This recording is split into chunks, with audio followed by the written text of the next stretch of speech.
Volvimos. Esto es De Buena Fuente o Rueda de Prensa en otra época. El mismo contenido, igual de picante, la misma pimienta. Lo que pasa es que nos hemos adaptado a los nuevos tiempos. Esta es una especie de podcast de video para que circule profusamente a través de redes sociales. Y lo hacemos en esa coyuntura política porque nos parece importante pues hablar con los diversos actores de la vida política, de los que incursionan por primera vez en estas arenas. Saludo a mis amigos, en primer término, a Alfonsito Pineda, mi director de toda la vida. ¿Qué tal, Alfonso? Es un placer enorme tenerle en este nuevo formato. ¿Le gusta así como estamos? Pero adaptados? Extraordinariamente, Juan Carlos. Mi director no, usted es el director. No. Gracias. No, De Buena Fuente, seguimos con lo importante, Claro. es conservar la filosofía del programa. Alfonso. Es un programa ameno, Sí. pero sobre todo muy responsable y con las preguntas que la gente quiere preguntarle a nuestros entrevistados. Una revelación a usted que le gusta con el tema de parrilla. No, es que lo que pasa es que nos adaptamos. Nosotros claro. íbamos a volver con las cámaras, esas grandes que a Vidal le gustan, las que una vez importó Vidal cuando trabajó en el Trono. Pero alguien que contratamos de Nueva York dijo, no, eso no se utiliza. Ahora ustedes tienen que manejar un formato podcast para el Instagram, para el Twitter, ¿no? Para Threads. ¿Cierto? Sí, y claro. ese asesor convenció a Vidalito que era el más reacio. Y yo dije, pero mi amigo y hermano Vidal Abreu, ¿por qué tan reacio si él es un hombre de las nuevas tecnologías? ¡Vidalito! Oiga, me alegra compartir esta cabina de podcast, esto maravilloso. Fíjese usted, ¿qué tal, Vidalito? Muy Bienvenido. contento, ¿no, Vidal? ¿Ah? Oiga, qué nivel de hipocresía tan máximo. Le dice mi director, No, ¿no? oiga. Hágame el favor. ¿Ah? Hágame el favor. No. Nivel de hipocresía que no tiene límite. Habla Vidalito, más de mí, entonces. Vidalito. Alfonsito, ¿Qué más? buenas noches. Buenas noches, ¿qué más? No, pero... Con jerarquía, Espérese. edad, lo saludo a usted que me merece todo mi Claro, respeto. claro. Usted sabe que siempre he sido Oiga, Sí, claro. sincero Pero por supuesto. ese sentimiento. Y don Juan Carlos, me complace mucho saludarlo. No muy emocionado, pero Oiga. a mí me enseñaron a ser cortés, decente, Claro. bien educado. Oiga. Entonces yo hago lo propio. usted que es un hombre que se la pasa leyendo, que manda a traer libros o cuando va a Europa, se escapa ya a traer... ¿Cómo así que buenas noches? Aquí en redes toca saludar. Hola, hola, porque Tiene toda la razón. esto lo... Hola. Tiene una razón porque a mí me han dicho inicialmente que se iba a emitir en un horario de noche. Sí, claro. Pero Sí. nosotros sabemos que hay un horario de estreno, pero posteriormente es donde incluso tienen los mejores rendimientos las producciones tipo podcast o los videos en YouTube. O sea, en la medida en que eso se posicione y en la medida en que eso comience a andar, Y en cualquier parte del mundo las horas genera reproducciones, genera likes, genera compartir, Claro. es lo que en últimas aumenta la No. Y usted que es un hombre, yo sí lo saludo con cariño, que ha sido mi hermano, mi parcero desde hace mucho tiempo. Es que el tema es que ahora redes, pues tenemos que poner en redes sociales, ¿cierto? Y usted dónde ve las redes sociales, el contenido de redes, cuando está esperando el bus, cuando va en el Metrolínea, cuando está en la casa desvelado, mientras almuerza. Entonces esto no tiene... Inclusive cuando uno va subiendo en el ascensor, ¿no? Exactamente, ¿cierto? En todas partes, claro. Exactamente, entonces nos ajustaba. Lo invito a cortarte un alcalde. Sí, Que hablaba de un metro 10, 20. Él era Claro. el sueño de él, pero Juan Carlos en la vida se ha montado en metro. Óigame, Vidalito, Y cuando va a Bogotá nunca se monta en línea. a Transmilenio. Trabajé y montaba en Transmilenio allá en Bogotá. Vidalito lo veo un poquito más canoso, pero igual sigue siendo una gran persona y un gran periodista. Bien, después de esta introducción que era necesaria, porque hacía rato no nos veíamos, ¿cierto? En este nuevo formato ágil, moderno, pues presentamos nuestro primer entrevistado en esta jornada, en esta serie De buena fuente. de Buena Fuente, ¿cierto? Antigua rueda de prensa. Saludos a todos los directores de los canales, del canal regional, a todos los gerentes que los queremos mucho. Es lo siguiente, vamos a hablar con José David Cabanzo. José David Cabanzo es un abogado, es candidato al Consejo de Bucaramanga, es la cabeza de lista de Cambio Radical. José David, bienvenido, candidato, ¿qué tal? Juan Carlos, muchas gracias por este espacio. Vidal, Alfonso, con ustedes he tenido diferentes interacciones a lo largo de mi vida profesional y me alegra mucho poder estar. 34 años tiene usted. 34 años llevo vividos hasta el... Y usted lo presentó ya como candidato al consejo, ¿no? Claro, por supuesto. Oye, es que la primera pregunta es esta. Bueno, Mire, yo siempre empiezo a preguntarle a Alfonso, porque Alfonso tiene anécdotas con todo el mundo, ¿no? Sí. ¿Cierto? Y entonces ese es un hobby mío, siempre que me encuentro con Alfonso le pregunto, Alfonso, y me entretengo, Alfonso, usted ¿Qué anécdota? Entonces, ¿usted qué anécdota tiene con la familia Cabanzo? No, muchas, porque yo era muy amigo del hermano del tío que fue secretario de Hacienda. Del tío del papá de José. No, del tío de él. Por eso, sí, el Sí, hermano, hermano de... Claro, él era Sí. ¿cómo Luis Ernesto, claro. Y él le gustaba mucho la radio. Sí. Entonces él me llamaba, véngase para la Secretaría de Hacienda, y era un tipo muy inteligente, visionario, trágicamente en un accidente. ¿Sí? Y esta es una anécdota que más o menos recuerdo. ¿Verdad? Que yo quería preguntarle lo siguiente. Sí, Oye, sí, Juan Carlos y amigos, ¿cómo se dice? Internautas, ¿cómo se dice? A ver, ¿Cómo se dice? ¿Internautas? Audiencias, seguidores y tal. Sí. Es que usted es un hombre joven, que su familia pues ha transformado la infraestructura en el departamento de Santander y en Colombia. Ese puentecito que ustedes ven y disfrutan mucho en Barranquilla es hecho por esta familia y ha hecho tantas cosas desde hace no sé cuántos años. Y es un hombre afortunado en ese sentido porque recibió valores y todo eso. Es muy joven. Podría, con todo lo que tiene y lo que podía hacer, estar en Miami estudiando en este momento junto al mar con una limonada. Viendo a Messi. Tomando Yendo una a cerveza Messi. con Messi. Claro, encontrando en los centros comerciales. Exactamente, y se va a meter a esto la política, en serio, la política es, no sé, es una cosa que muchos quieren llegar, pero es muy fregada. Yo conozco gente que ha llorado, que se ha metido en la política. Hasta se ha suicidado, ¿no? Sí, claro, y lo berraco es que no se pueden salir de la política. ¿Cómo es posible que usted con todo ese terreno se mete en esto? Es un servicio. Para mí es un servicio. Yo he sido afortunado en mi vida, efectivamente, sobre todo con la crianza que me dio mi familia. Eso que pude aprender de buenos valores, buenas maneras, con el ejemplo de mi papá y de mi mamá y de la familia completa. Pues teniendo esa oportunidad dije, yo puedo servirle a la ciudad. Y además que particularmente yo decidí estudiar Derecho y soy el único abogado en familia de ingenieros. Es la oveja negra. Bueno, no, mentira, lo diferente. Es diferente. Porque es que todos son ingenieros en su familia. Todos ingenieros. Sí. Y decidí estudiar Derecho porque le dije a mi papá y a mi mamá, quiero algún día poder trabajar en lo público. A mí siempre me gustó la política y no sé por qué, porque no tengo ningún familiar que haya sido candidato, digamos, sí, secretario. No, pero ese no era candidato, era secretario. Era secretario, es decir, era la mayor relación política que había en mi familia y es un tío que yo no conocí. Sí, además porque lo llevaron allá, no porque él quisiera. Le pidieron por favor, venga, usted es el único que nos maneja la finanza. Y bien. Entonces, yo dije, quiero estudiar Derecho para algún día trabajar en lo público. Sí. Y se me han dado las oportunidades también ya de poder estar en lo público ya por más de 7 años de mi vida profesional. Entonces, por eso estoy aquí.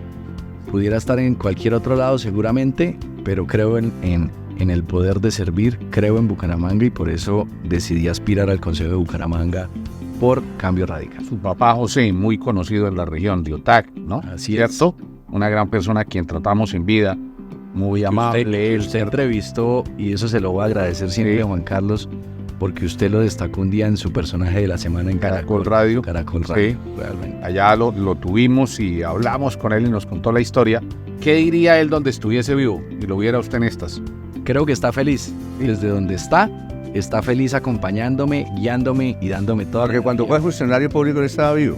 Él estaba vivo y siempre me respaldó. Siempre. Me recordaba, actúe bien, no traicione los principios, lo público no es fácil, pero trabaje como le hemos enseñado en la casa. Y pues con el ejemplo de él es que he llegado a donde he podido llegar. Bueno, pero eso de trabajar en lo público y usted ya ha tenido una amplia experiencia a pesar de su juventud. Yo lo recuerdo subsecretario del Interior, luego lo vi en la gobernación, luego volvió con el famoso Kinder. ¿Ha tenido momentos difíciles que le hayan permitido en algún momento decir, yo le decía a mi papá esto, pero de pronto me arrepentí? ¿Le ha pasado eso antes de preguntarle por su aspiración propiamente al consejo? Mire, un momento difícil es cada vez que he salido de un cargo público, las investigaciones que llegan porque la coma no está aquí, porque la palabra está allá, o la indagación de la personería, y eso es harto, porque lo que yo le decía a mi familia es, güey madre, se mata uno trabajando, me mato dando, le entrego todo, porque además a mí me encanta, yo soy de cierta forma workaholic o adicto al trabajo, entonces metiéndole todo el empeño, descuidando a veces cosas personales, para que llegue una indagación de la personería y diga, cuénteme qué pasó con este oficio que no respondió el derecho de petición, y ir a buscar con todo el equipo de abogados y todo para decir sí, aquí está, y gastar una platica. Trata de alborotar a sus contradictores o a sus enemigos, pero un caso que usted recuerde, o de la coma, o del rubro, o del CDP, o del situado fiscal, que usted diga, carajo, esa vaina me sacó caro a pesar de mis 30 años, mis 28 años.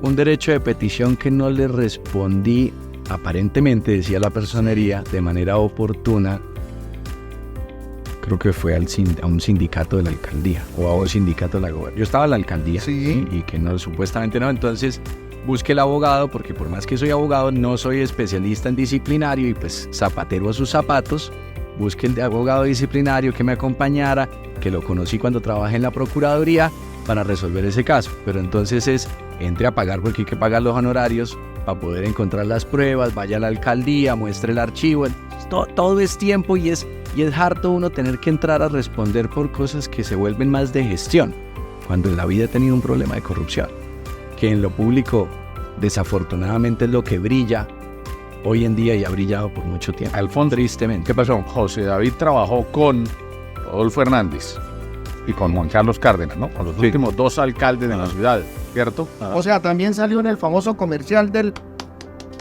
¿Cuál? ¿No recuerdan? No. ¿Era el del ¿Cuál era? No, donde sale Sotomonte, Eso fue en el cacique.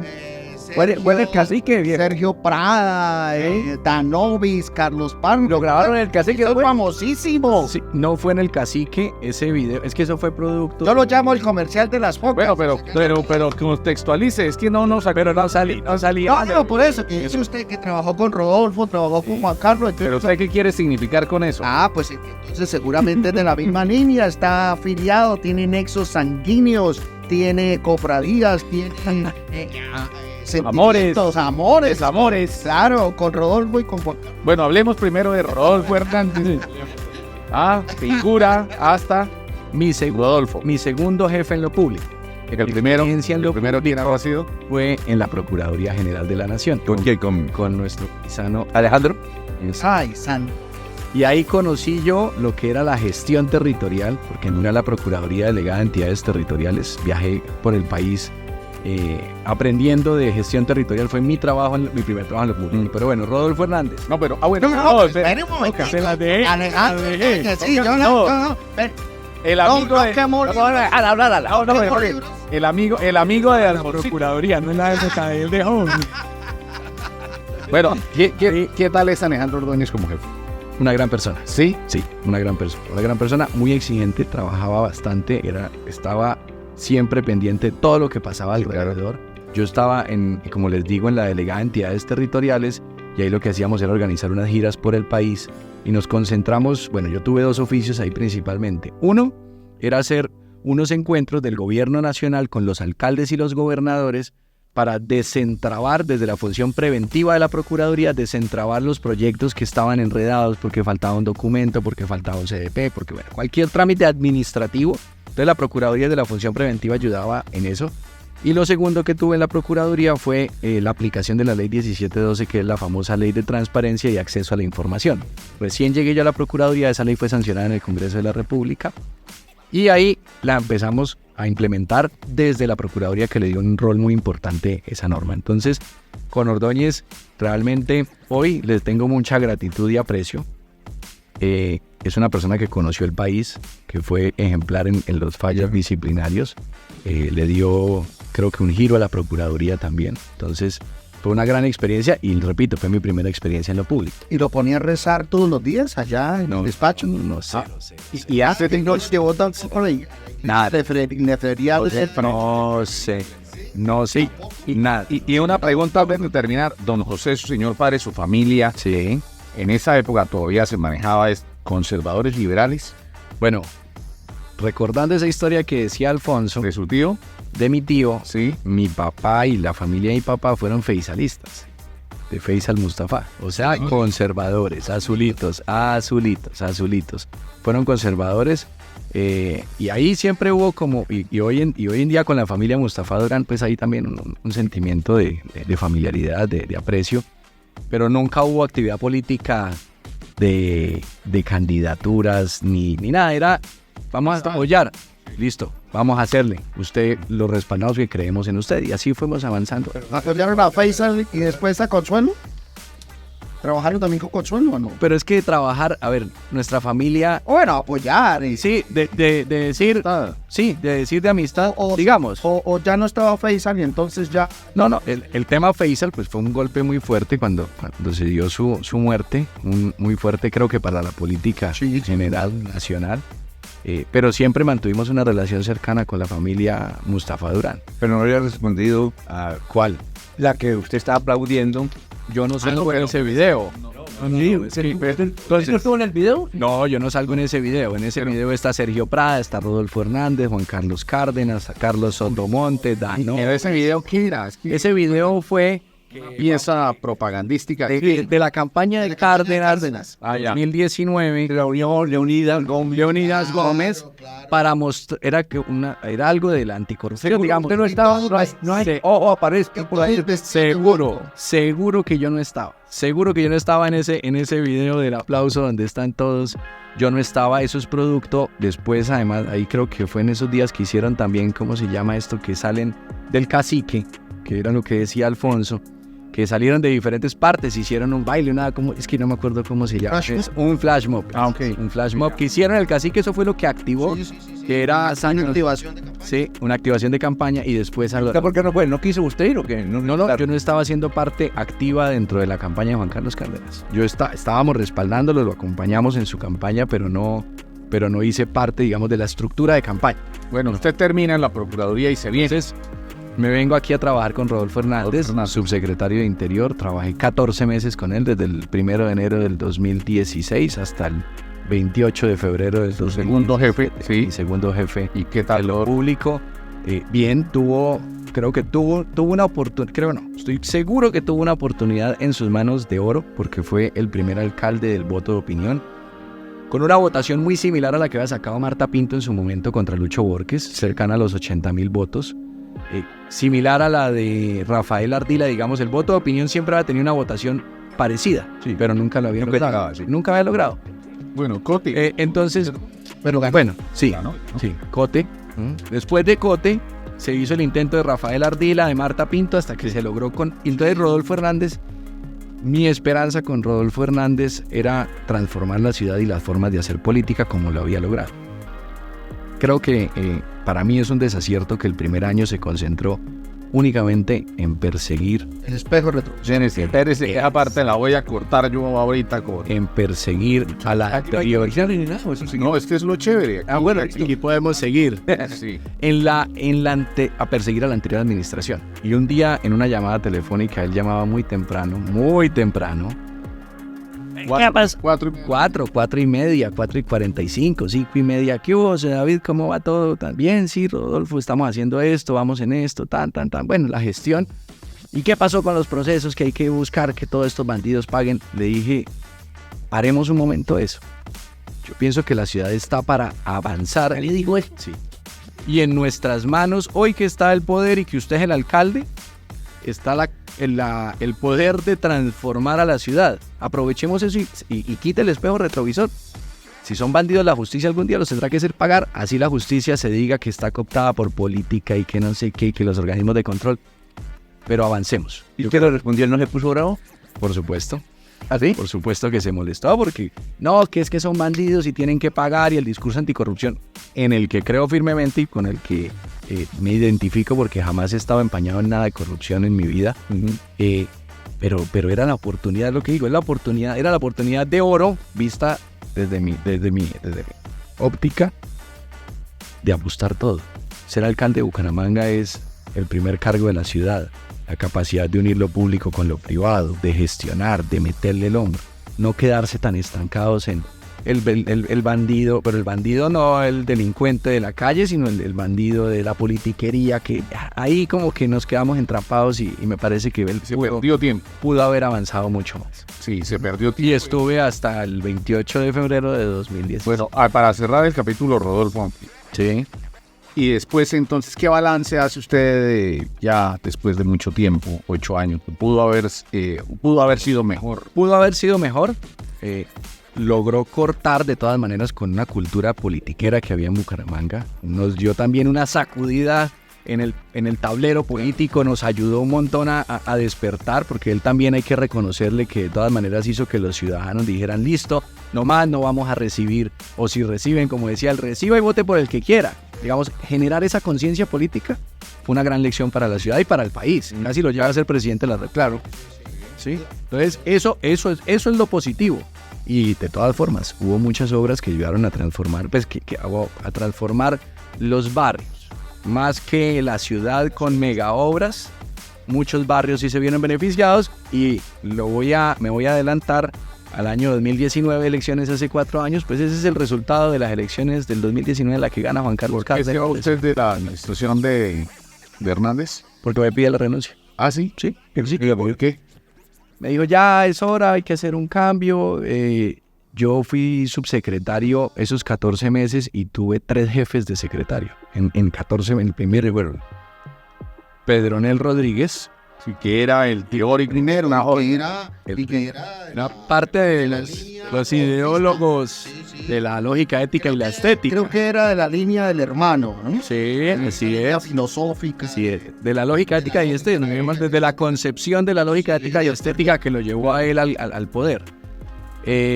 Pedronel, Ignacio Pérez Cadena, Nacho Pérez. Nacho Pérez, El catamarán el del catamarán de Topocoro, que muy reconocido en diferentes deportes y también trabajó con el industrial, sí. Y la última jefe fue María Adela Pulido, La ex esposa de la esposa del difunto Remolina. Punto Eduardo Remolina. Así es.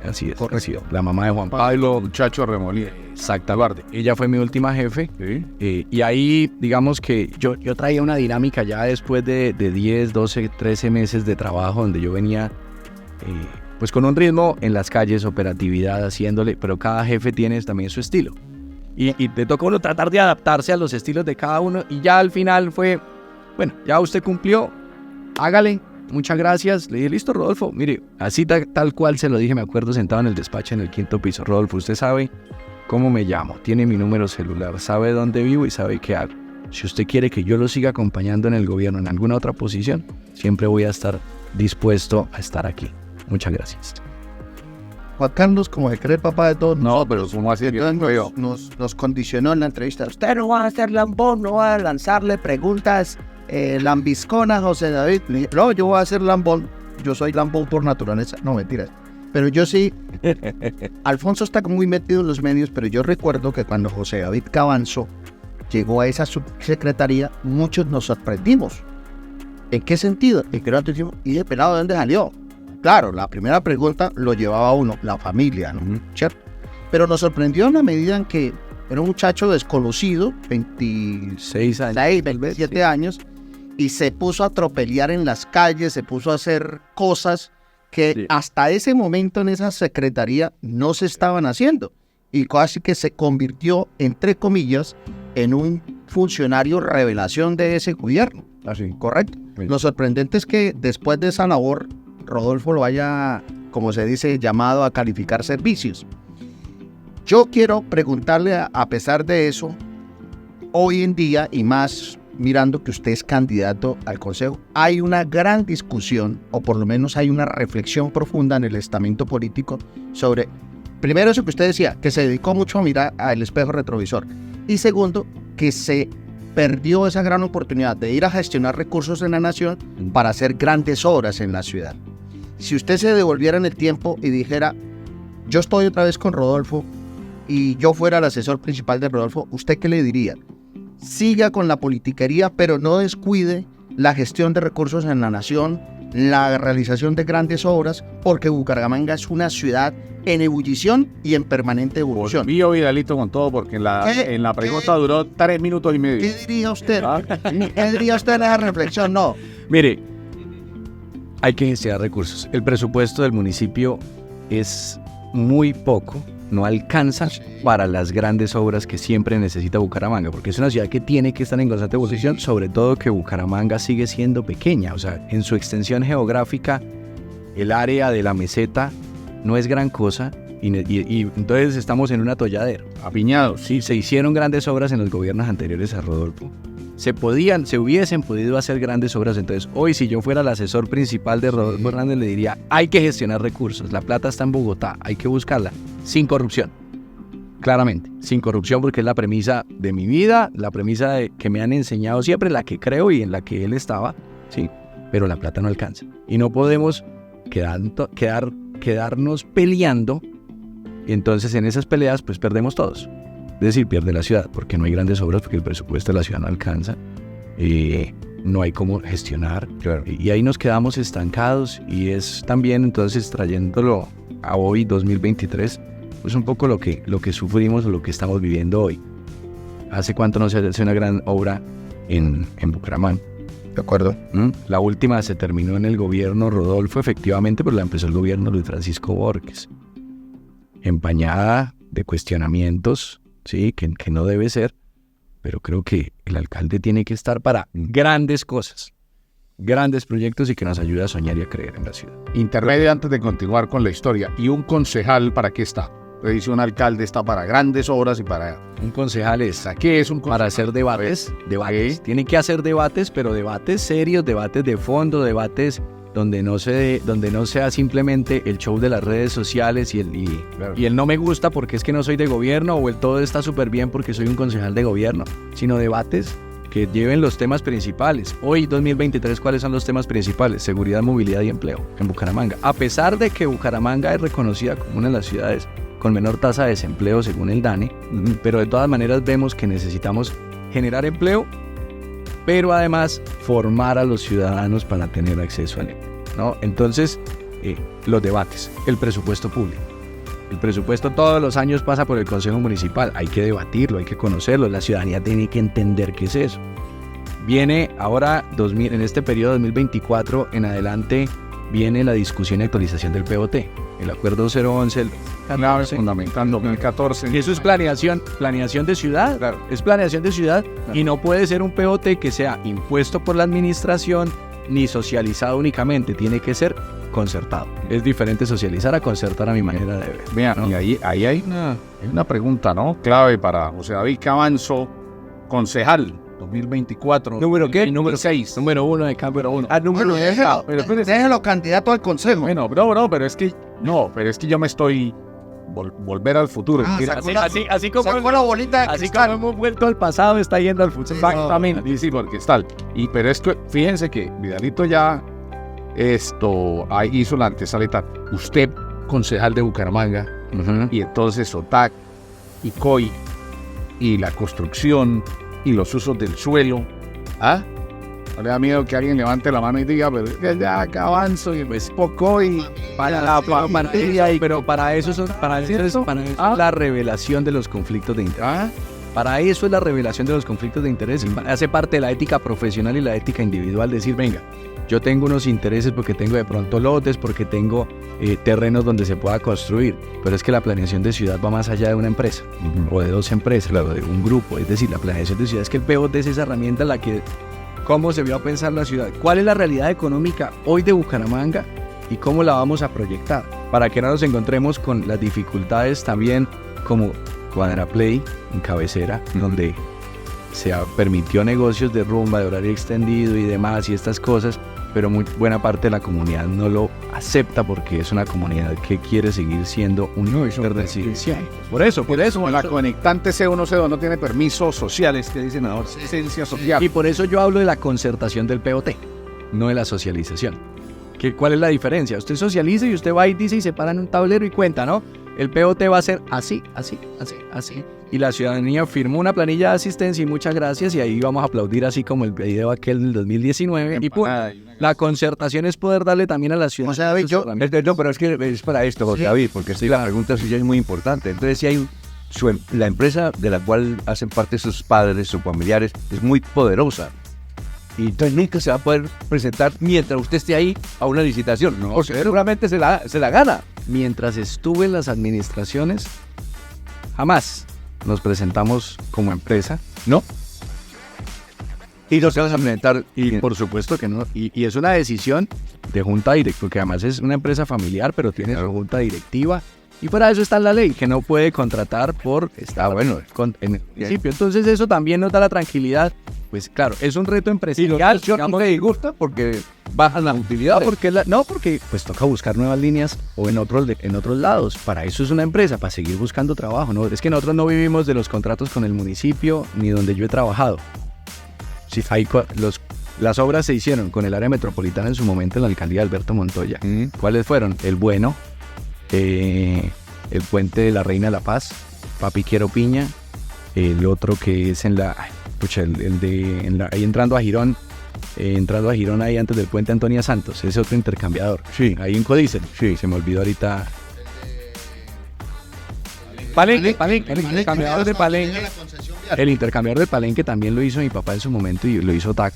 Entonces, pues, así como se hicieron obras para el Invías, una obra en la línea, un puente muy grande, pero también obras en el sector petrolero. Entonces, no es problema. Claro. Y es una concertación de todas maneras. Ya eso, claro, que nada con el municipio. Así se pudiera. Este momento de la entrevista vale la pena para recuerda el debate aquel que Juan Manuel Santos y Zuluaga, que dijo, le firmo en mármol y qué tal, que no voy a hacer reforma tributaria. Ojalá no notes esas Juan Manuel Santos y Mocus. Sí. Ojalá no nos vayan a desaparecer esta grabación, ¿no? Ni van después a desmontar, pero queda entonces para cuando llegue el momento del debate y se surtan las investigaciones y todo lo demás, que José Abel Cabanzo dijo por allá en el mes de septiembre de 2023 que ni la empresa de la familia, ni por empresas ocultas, ni por interpuestas personas se iba a meter en negocios en Bucaramanga. ¿Eso lo ratifica usted? En licitaciones públicas o negocios. Sí, claro, bueno, licitaciones para ser más precisos, sí. Ni la familia Cabanzo Ortiz, ni su empresa, que es el grupo COI, van a participar de procesos en licitaciones públicas de Bucaramanga. Claramente. José David, es por el llamado TAC, ahora se llama. Pues es que nosotros en el proceso, cuando mi papá se enfermó, y mi hermano se lo comentó hace unos días a Juan Carlos también en Caracol, tomamos la decisión de dar un paso y pusimos en marcha operativamente una empresa que es COI, que es Cabanzo Ortiz Inversiones, que es la familia Cabanzo Ortiz. Y OTAC sigue funcionando y sigue siendo una gran empresa. COI con K, ¿no? COI con K, sí, COI con K exactamente. Y la K tiene también un tema familiar ahí, que la K ha sido la marca del ganado también de la familia. Los edificios que construyó mi papá en su momento de vivienda, todos eran con la letra K, por un tema de arraigo, de creencia desde mi abuelo. Entonces OTAC sigue funcionando. ¿De qué edificios con la letra K? Caoba en Sotomayor, Caribe, K27 que se construyó para Fawis, ¿cuál otro que me acuerde? Corona del Sol con K, el edificio azul con blanco al lado del Parque Corona. Calinca, ahí también al lado de la registraduría. Calinca Business Center, que es KBC al lado de la... Claro. Es una creencia y viene desde mi abuelo. La marca del ganado de mi abuelo era JK, él se llamaba José Antonio Cabanzo y era JK. Y COI, el pez. Y el pez COI asiático también de la abundancia. Bueno, entonces OTAC sigue funcionando y sigue siendo una gran empresa dedicada a la construcción y la ingeniería, al frente de la familia Cabanzo García, que son mis primos, y después es mi tío con su esposa y sus hijos. Es que Emiro Arias, un candidato a la alcaldía de Bucaramanga, dice, Emiro hizo hace algunos días una crítica y decía, el POT de 2014 que no permitió el desarrollo de la vivienda de interés social en una franja que Bucaramanga pudo haber utilizado, que era ya al occidente, ¿cierto? Por allá, por la zona casi de la zona industrial, pues allá, ¿no? ¿Cierto? Y decía, y en cambio el desarrollo del área se expandió hacia Piedecuesta y qué tal, y pusieron a la gente a vivir por allá en esas lejanías, sí, ¿cierto? Y la pobre gente trasladándose desde allá hasta aquí, hasta Bucaramanga, y el cúmulo de personas cogiendo Metrolínea y el Pirata y todo, y eso pues, ¿por qué no tener a la gente viviendo? ¿Usted cree en esa teoría de que el desarrollo de Bucaramanga debe darse en materia de vivienda de interés social por ese sector, allá por esa franja? Mire, yo creo que el desarrollo de Bucaramanga tiene que darse con la renovación urbana. Ajá. Bucaramanga está, lo dijimos hace un rato, está comprimida, la meseta, ¿sí? Pues hay que transformar esas viejas manzanas que tiene Bucaramanga, que ya se ha ido avanzando técnicamente, y Camacol como gremio constructor. No, Fernando Vargas intentó, pero no pudo. Claro, profesor. Es un labor, Fernando, pero extraordinario. de la Concordia. Sí, claro, de la Concordia. Gran maestro de es esa renovación urbana, pero no puede ser una renovación urbana, y aquí también con los dos sombreros, pues como constructor, no solamente para que el constructor le saque el máximo provecho económico al predio que compre, sino también para que aporte espacio público. Entonces perfectamente usted puede hacer un edificio en una manzana completa, 20, 30 pisos, la altura que sea permitida, pero con un parque abajo, porque además Bucaramanga hoy tiene un déficit de espacio público. Terrible. Es de la ciudad, es una ciudad muy golpeada con el déficit, y lo que estamos haciendo es mejorando parques, manteniendo parques, arreglando los parques que existen, pero no hemos creado nuevos parques, y eso es un reto también del nuevo alcalde. Hay que crear más parques. Y esta es la cuña aquí, porque los programas tienen que tener una responsabilidad social, por supuesto. Sí, que ese es un tema absolutamente. Resulta que ahora los particulares, si uno quiere jugar fútbol, minifútbol, toca ir a una cancha particular, y de cuándo acá no se construyen escenarios en la zona de la meseta para que la gente vaya y juegue y no se vea sometida a tener que pagar 30.000, 40.000 pesos, además porque el componente es que la gente termina de jugar y se sienta a tomar trago, ¿no? ¿Cierto? Porque no hay ese espacio, porque no hay espacio público nuevo, no hemos creado parques, porque no hay espacio tampoco en la ciudad. Entonces, con esa renovación urbana, que creo que tiene que ser un elemento fundamental del próximo alcalde y que tiene que quedar en el plan de desarrollo, y ahí es otra de las funciones del consejo que usted me decía, pues es la aprobación del plan de desarrollo, pero también es incorporar cosas que de pronto nosotros veamos que hacen falta para que la ciudad se proyecte. Tiene que haber áreas de renovación urbana. Bucaramanga tiene que tener esa capacidad de transformarse. Los constructores están comprometidos en eso para poder... ¿Seguro están comprometidos? ¿Qué le dicen sus colegas constructores? Es que ya ha avanzado con el Invisbo y con Camacol, todo un programa de renovación urbana por el sector de San Rafael, en el norte de la ciudad, llegando a la estación norte de policía. Entonces, en esa renovación urbana tiene que ser poder comprar las viviendas viejas, Claro. demolerlas, crecer en altura, pero con buen espacio público, andenes cómodos. Ojalá pudiéramos aplicar en el nuevo POT también el concepto de ciudades de 15 minutos. No sé si sepan qué es. ¿Eso qué es? Es tener todos los servicios al alcance de 15 minutos. Eso es un concepto mundial que facilita la vida de todos los ciudadanos y mejora la calidad de vida, porque entonces tenemos a menos de 15 minutos o menos servicios de salud, educación, transporte, todo, para evitar el desplazamiento también, porque es que muchas veces hoy tenemos que atravesar la ciudad para... Pero bueno, 15 minutos con las dificultades de la movilidad y la infraestructura que tampoco se ha desarrollado va a ser complejo. Y por eso hay otro reto para el nuevo alcalde que tenemos que apoyar desde el Consejo de Bucaramanga. Sí. ¿Cuál es el reto? ¿Cuál es el reto? Estamos hablando del reto. Ojo, Juan Carlos, estamos hablando del reto. ¿El reto cuál es? Hacer infraestructura grande. Está muy avanzado los diseños de Siete Bocas, ahí en La Rosita, la 23, la calle 45, 48, donde está el tanque del agua. Hay que hacer ese intercambiador. Eso nos ayuda a descongestionar la ciudad muy fácil. Claro. Hay que hacer también el acceso norte del viaducto La Novena, calle 45 con carrera Novena. Eso se quedó en diseños. Hay que actualizar esos diseños rápidamente para hacer ese intercambiador y quitarnos ese semáforo que lo único que nos hace es un cuello de botella. Y así también está la ciudad de las 5 minutos, pero ahí se queda estancado. Está también la 33 con 56 o la 36 con 56. Es un paso deprimido. Tiene que haber un compromiso de lograr adjudicar y desentrabar la Virgen La Cemento.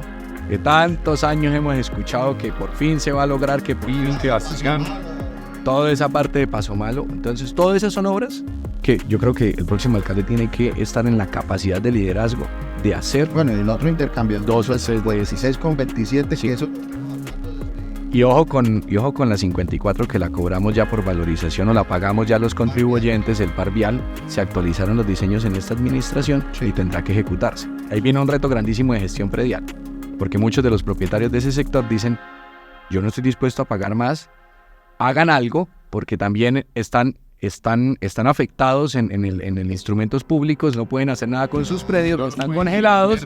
Sí, claro. Pero el municipio también ha sido... Y algunos los dejaron incluso como rurales. Sí, claro. Bueno, pero eso es parte de los retos. Pero ahí viene la pregunta. Cualquiera escucha a José David Cabanzo y dice: uy, este hombre es soñador, y nos pone a soñar en una ciudad diferente. Pero usted mismo lo decía al comienzo. ¿Y los recursos? ¿Y las limitaciones presupuestales y financieras del municipio? ¿Cómo se va a hacer? Eso es labia, eso es carreta, pero ¿cómo llevamos eso a la práctica? Con capacidad de gestión con el gobierno nacional y con experiencia. y con experiencia para moverse, para traer los recursos, para saber dónde está la plata, buscarla, venga a ver, y la ponemos en marcha.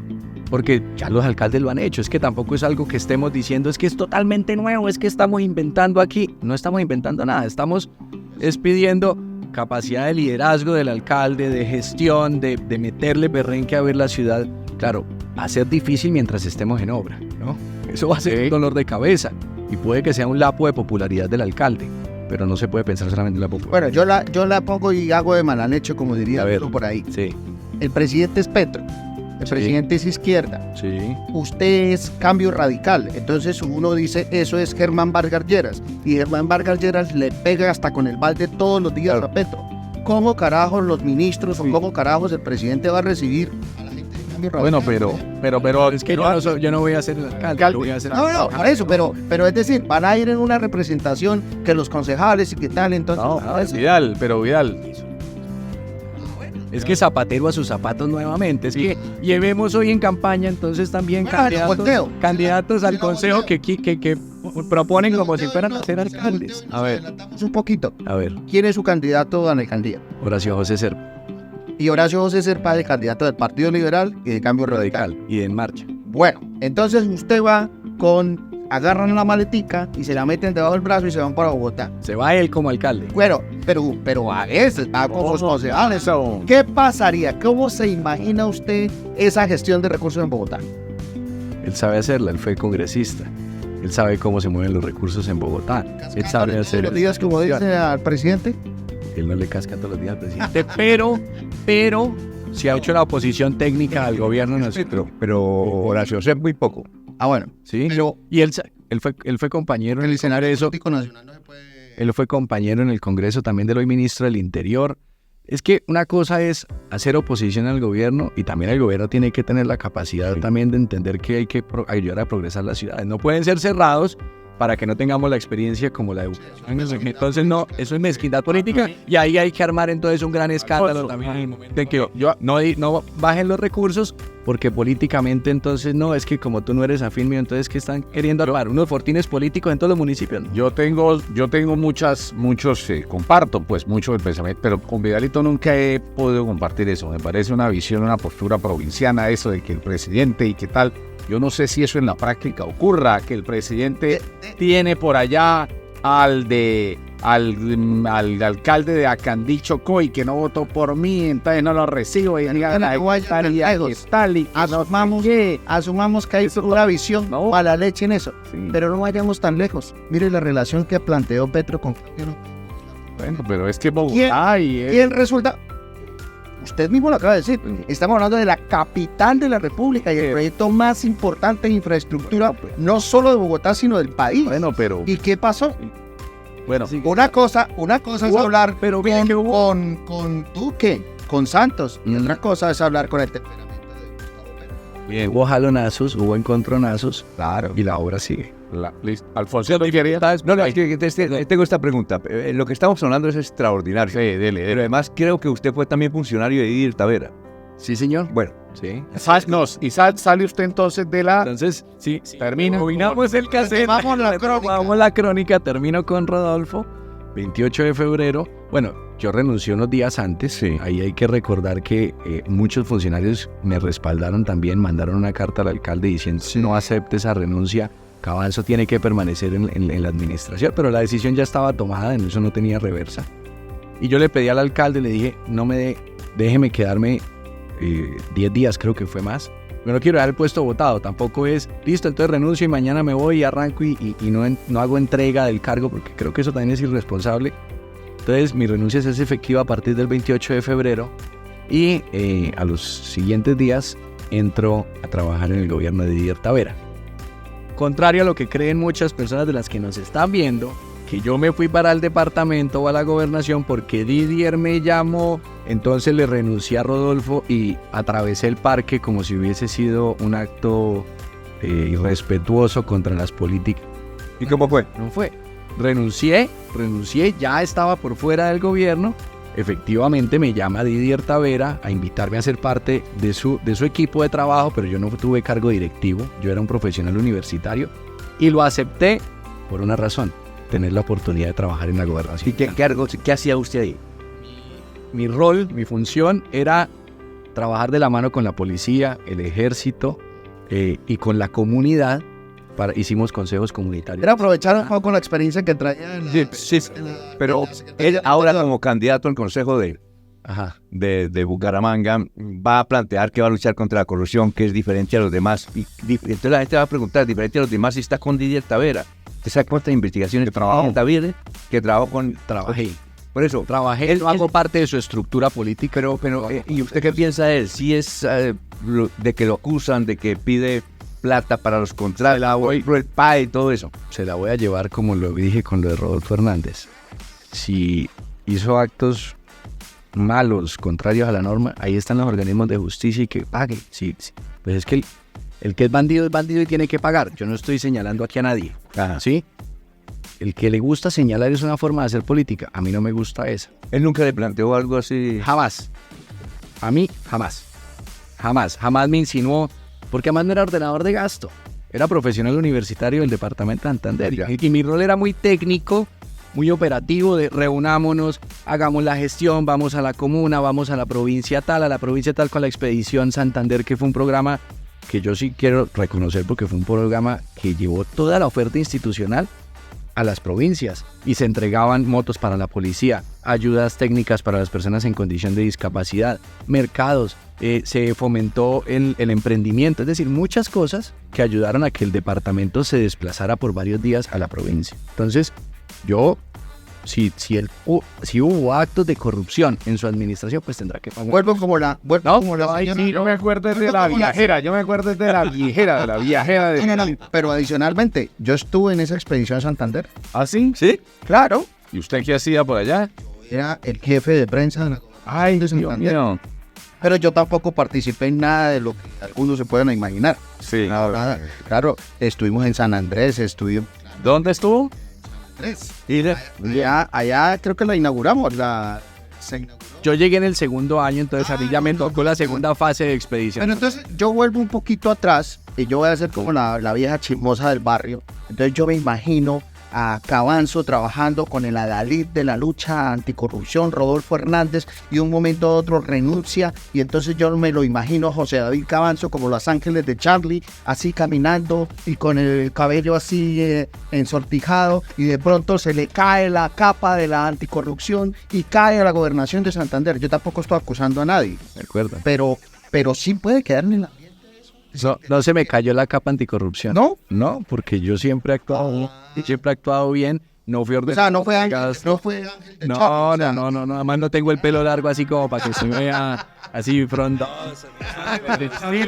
Ángeles de Charlie era una serie de los 70 que veía Vidal en Venevisión y en todos los canales se intentaba a Durania. Fíjense, en ese Radio Caracas. En ese rol técnico mío era eso, venga, Policía Nacional, sigamos trabajando aquí, ¿cómo podemos impulsar? Ayudando sobre todo a la Secretaría del Interior, sobre todo estaba digamos, apoyando a la Secretaría del Interior en las funciones, pero yo jamás me propusieron algo indebido, jamás me propusieron un acto contra las normas, jamás.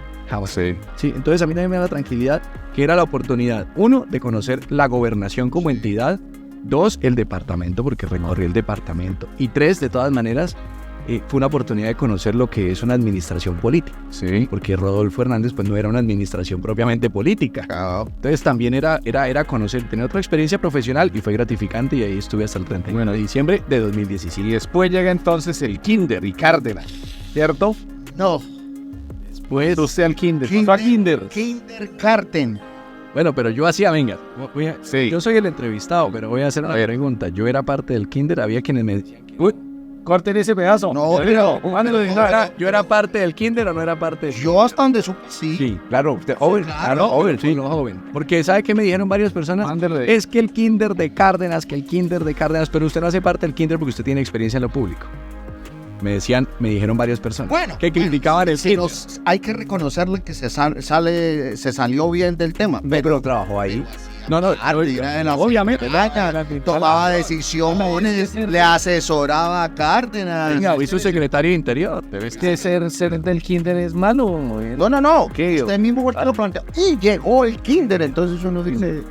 No, Yo pero por eso pregunto. yo ahorita cuando esté revisando yo devuelvo, Ajá. ¿cierto? Y miro ahí digo, no, pero yo no era del kinder porque yo tenía Eso me decían. porque que le Bueno. Eso me decían a mí. Pero entonces pongamos las cosas de derecho. Pues, Sí hizo parte, sí conformó el kinder. Sí hice parte de la administración de Cárdenas. No. Bueno, El kinder. bueno, pero es que eso, yo no le puedo dar esa categoría. Entonces hagamos lo siguiente antes de A ver. entrar en detalle. ¿Quiénes eran los integrantes del kinder? Díganlo ustedes. estaba yo, kinder, a ver, Ángel. Ángel Galvis. Ángel, Está hoy en el área metropolitana de Bucaramanga. Daniel Valencia. Daniel Valencia. Sí. Sigue ahí. no, ahí hay, no, para ahorrarnos el tema de una serie, es que yo no los, yo y el otro, Gallardo. tal Tili, no, sí, pero bueno, pero es que quedamos en que a usted le decían el kinder sí, pero es que no tiene experiencia, a usted le decían, ¿no? Usted no, Sí, sí. otros, ¿no? Entonces un sector de la opinión pública Sí. dirá que el kinder no tenía experiencia, ¿cómo así que lo veían a usted con un kinder que no tiene experiencia, ¿cierto? Eso, bueno, pero entonces abreviemos, ¿no? Ujú. Cárdenas, a ver, para ir... Secretario de Interior de Juan Carlos Cárdenas, del interior de 2 de enero de 2020 Sí, hasta junio, no recuerdo la fecha exacta, de 2021. Y ahí asumo como asesor, que es el cargo, para hablarlo técnicamente, pues, pero con la categoría de jefe de gobernanza, que era Manuel Basuero en el gobierno Rodolfo Hernández, hasta octubre del 2022. que ya lo hace porque se avisoraba algún tipo de intento de lo político. Pues como lo dije para los micrófonos de Caracol también, mis cartas están abiertas. Tenía una intención de seguir, y lo puse en mi carta de renuncia, seguir sirviéndole a la ciudad. Porque a mí me encanta eso. Pero espere antes de contar Entonces, que hay una ruptura que no entiendo. ¿cuál ruptura? Si usted empezó con Rodolfo, Ujú. se va de ahí y luego a la gobernación, Con ¿en Didier. qué momento regresa usted a las huestes rodolfistas cardenianas? ¿Cómo se dio eso? Pero eso es como si ¿En qué momento? Entonces, mire, yo fui ordoñista, rodolfista, didierista y cardenista. Sí, sí. Pero la verdad es que yo siempre he sido yo. Y los que han trabajado conmigo y los que me han conocido en el ejercicio profesional de lo público saben que, haciendo parte de las administraciones, siempre. Entonces, póngale cuidado, de volverse el Palacio Amarillo acá en busca de la de la alcaldía. ¿Cómo pasó eso? O sea, ¿cómo llega usted donde Cárdenas? Si aparentemente la relación suya con Rodolfo no fue mala, pero tampoco fue buena. yo no O dije, sea, no quedó en términos extraordinarios. no, quedó en buenos términos, Además, también hay que decirlo, pues Rodolfo Hernández era una persona que respetaba mucho a mi papá Rodolfo también. Entonces, pues también había pues una relación personal entre ellos, y yo no tenía por qué romper, y uno no tiene por qué llevar las cosas profesionales al plano personal, o así creo yo, y siempre he actuado de esa manera. Entonces, llego a la administración Cárdenas porque me invitan a ser parte del comité de empalme. Cuando gana Cárdenas, ya en octubre de 2019, me dicen, venga, haga parte del comité de empalme. Me invitan varios amigos, Julián Silva, Henry Ramírez y otras personas, me dicen, haga parte del comité. Y el mismo Juan Carlos Cárdenas me dice, venga a ser parte del comité de empalme.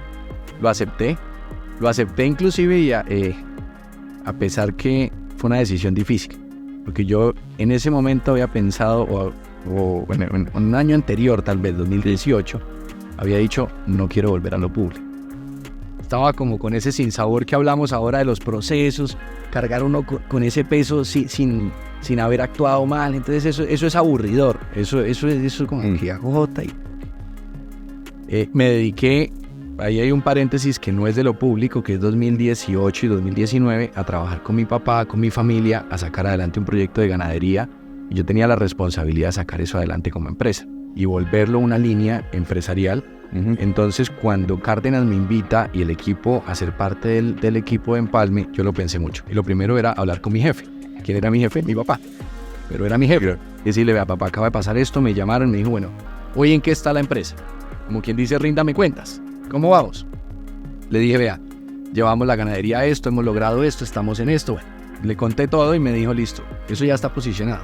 Si usted se va, ¿quién lo puede asumir cualquier persona o solamente lo puede hacer usted? Le dije, no, ya. En el momento en el que está empresarialmente, ya cualquier persona lo puede asumir con unas tareas específicas. Entonces me dijo, bueno, listo. Entonces yo sé que a usted le gusta lo público y cuente que yo siempre lo voy a respaldar en eso. Si quiere volver al empalme, vuelva, pero sea consciente que ahí puede darse una oportunidad de trabajo nuevamente en la alcaldía. O sea, además de el comité de empalme es más un tema de la gestión, qué pasó, miremos, y ahí no hay ningún compromiso. Entonces, pues dije, bueno, listo, me le voy a medir. Llegué al comité de empalme y ya había iniciado el empalme y para muchos fue sorpresa. Volvió Cabanzo, volvió a la alcaldía, ¿qué hace aquí? ¿Qué pasó? ¿Por qué? ¿De dónde? Hice parte del empalme y me llamaron y después me llama Cárdenas y me dice, quiero que sea mi secretaria de Interior. Entonces tuvimos la conversación, le dije, listo, hágale, cuente conmigo. Me encanta trabajar por Bucaramanga, insisto en eso porque de verdad es una pasión mía. Y me le medí desde el 2 de enero a trabajar como secretario. Pregunta tipo chisme, ¿pero usted no hizo campaña con Cárdenas? Nosotros lo acompañamos en la campaña con la familia, pero lo acompañamos de aquí estamos, le hicimos una reunión y fotos, aplausos, yo no hice parte del video del aplauso. ¿sí? El hecho es que usted ahora pues ya ha hecho un corte de cuentas de lo bueno, de lo positivo, de lo quizás que debió nunca ocurrir en la campaña, en la administración de Rodolfo Hernández también, de cierta manera se ha referido a lo de Didier. Y ya, para caer en lo actual, es el asunto. A ver, Cárdenas, lo bueno, lo bonito, ¿cómo es lo bueno, lo malo y lo feo de Cárdenas? Los balances que se hacen, a ver. Yo quisiera empezar por lo difícil. Sí. ¿Qué es lo difícil? 2020, pandemia. Nadie esperaba una pandemia, no sabíamos cómo se gestionaba eso, no sabíamos que era una pandemia. Empezamos gobierno con un impulso muy interesante, ¿sí? Y con un norte también político, vamos a hacerle, tenemos la oportunidad, 140.000 votos, rompimos barreras, votación histórica de un alcalde de Bucaramanga, vamos para adelante, caímos en el encierro. Nadie lo esperaba, no sabíamos cómo se gestionaba, no sabíamos qué hacer en marzo.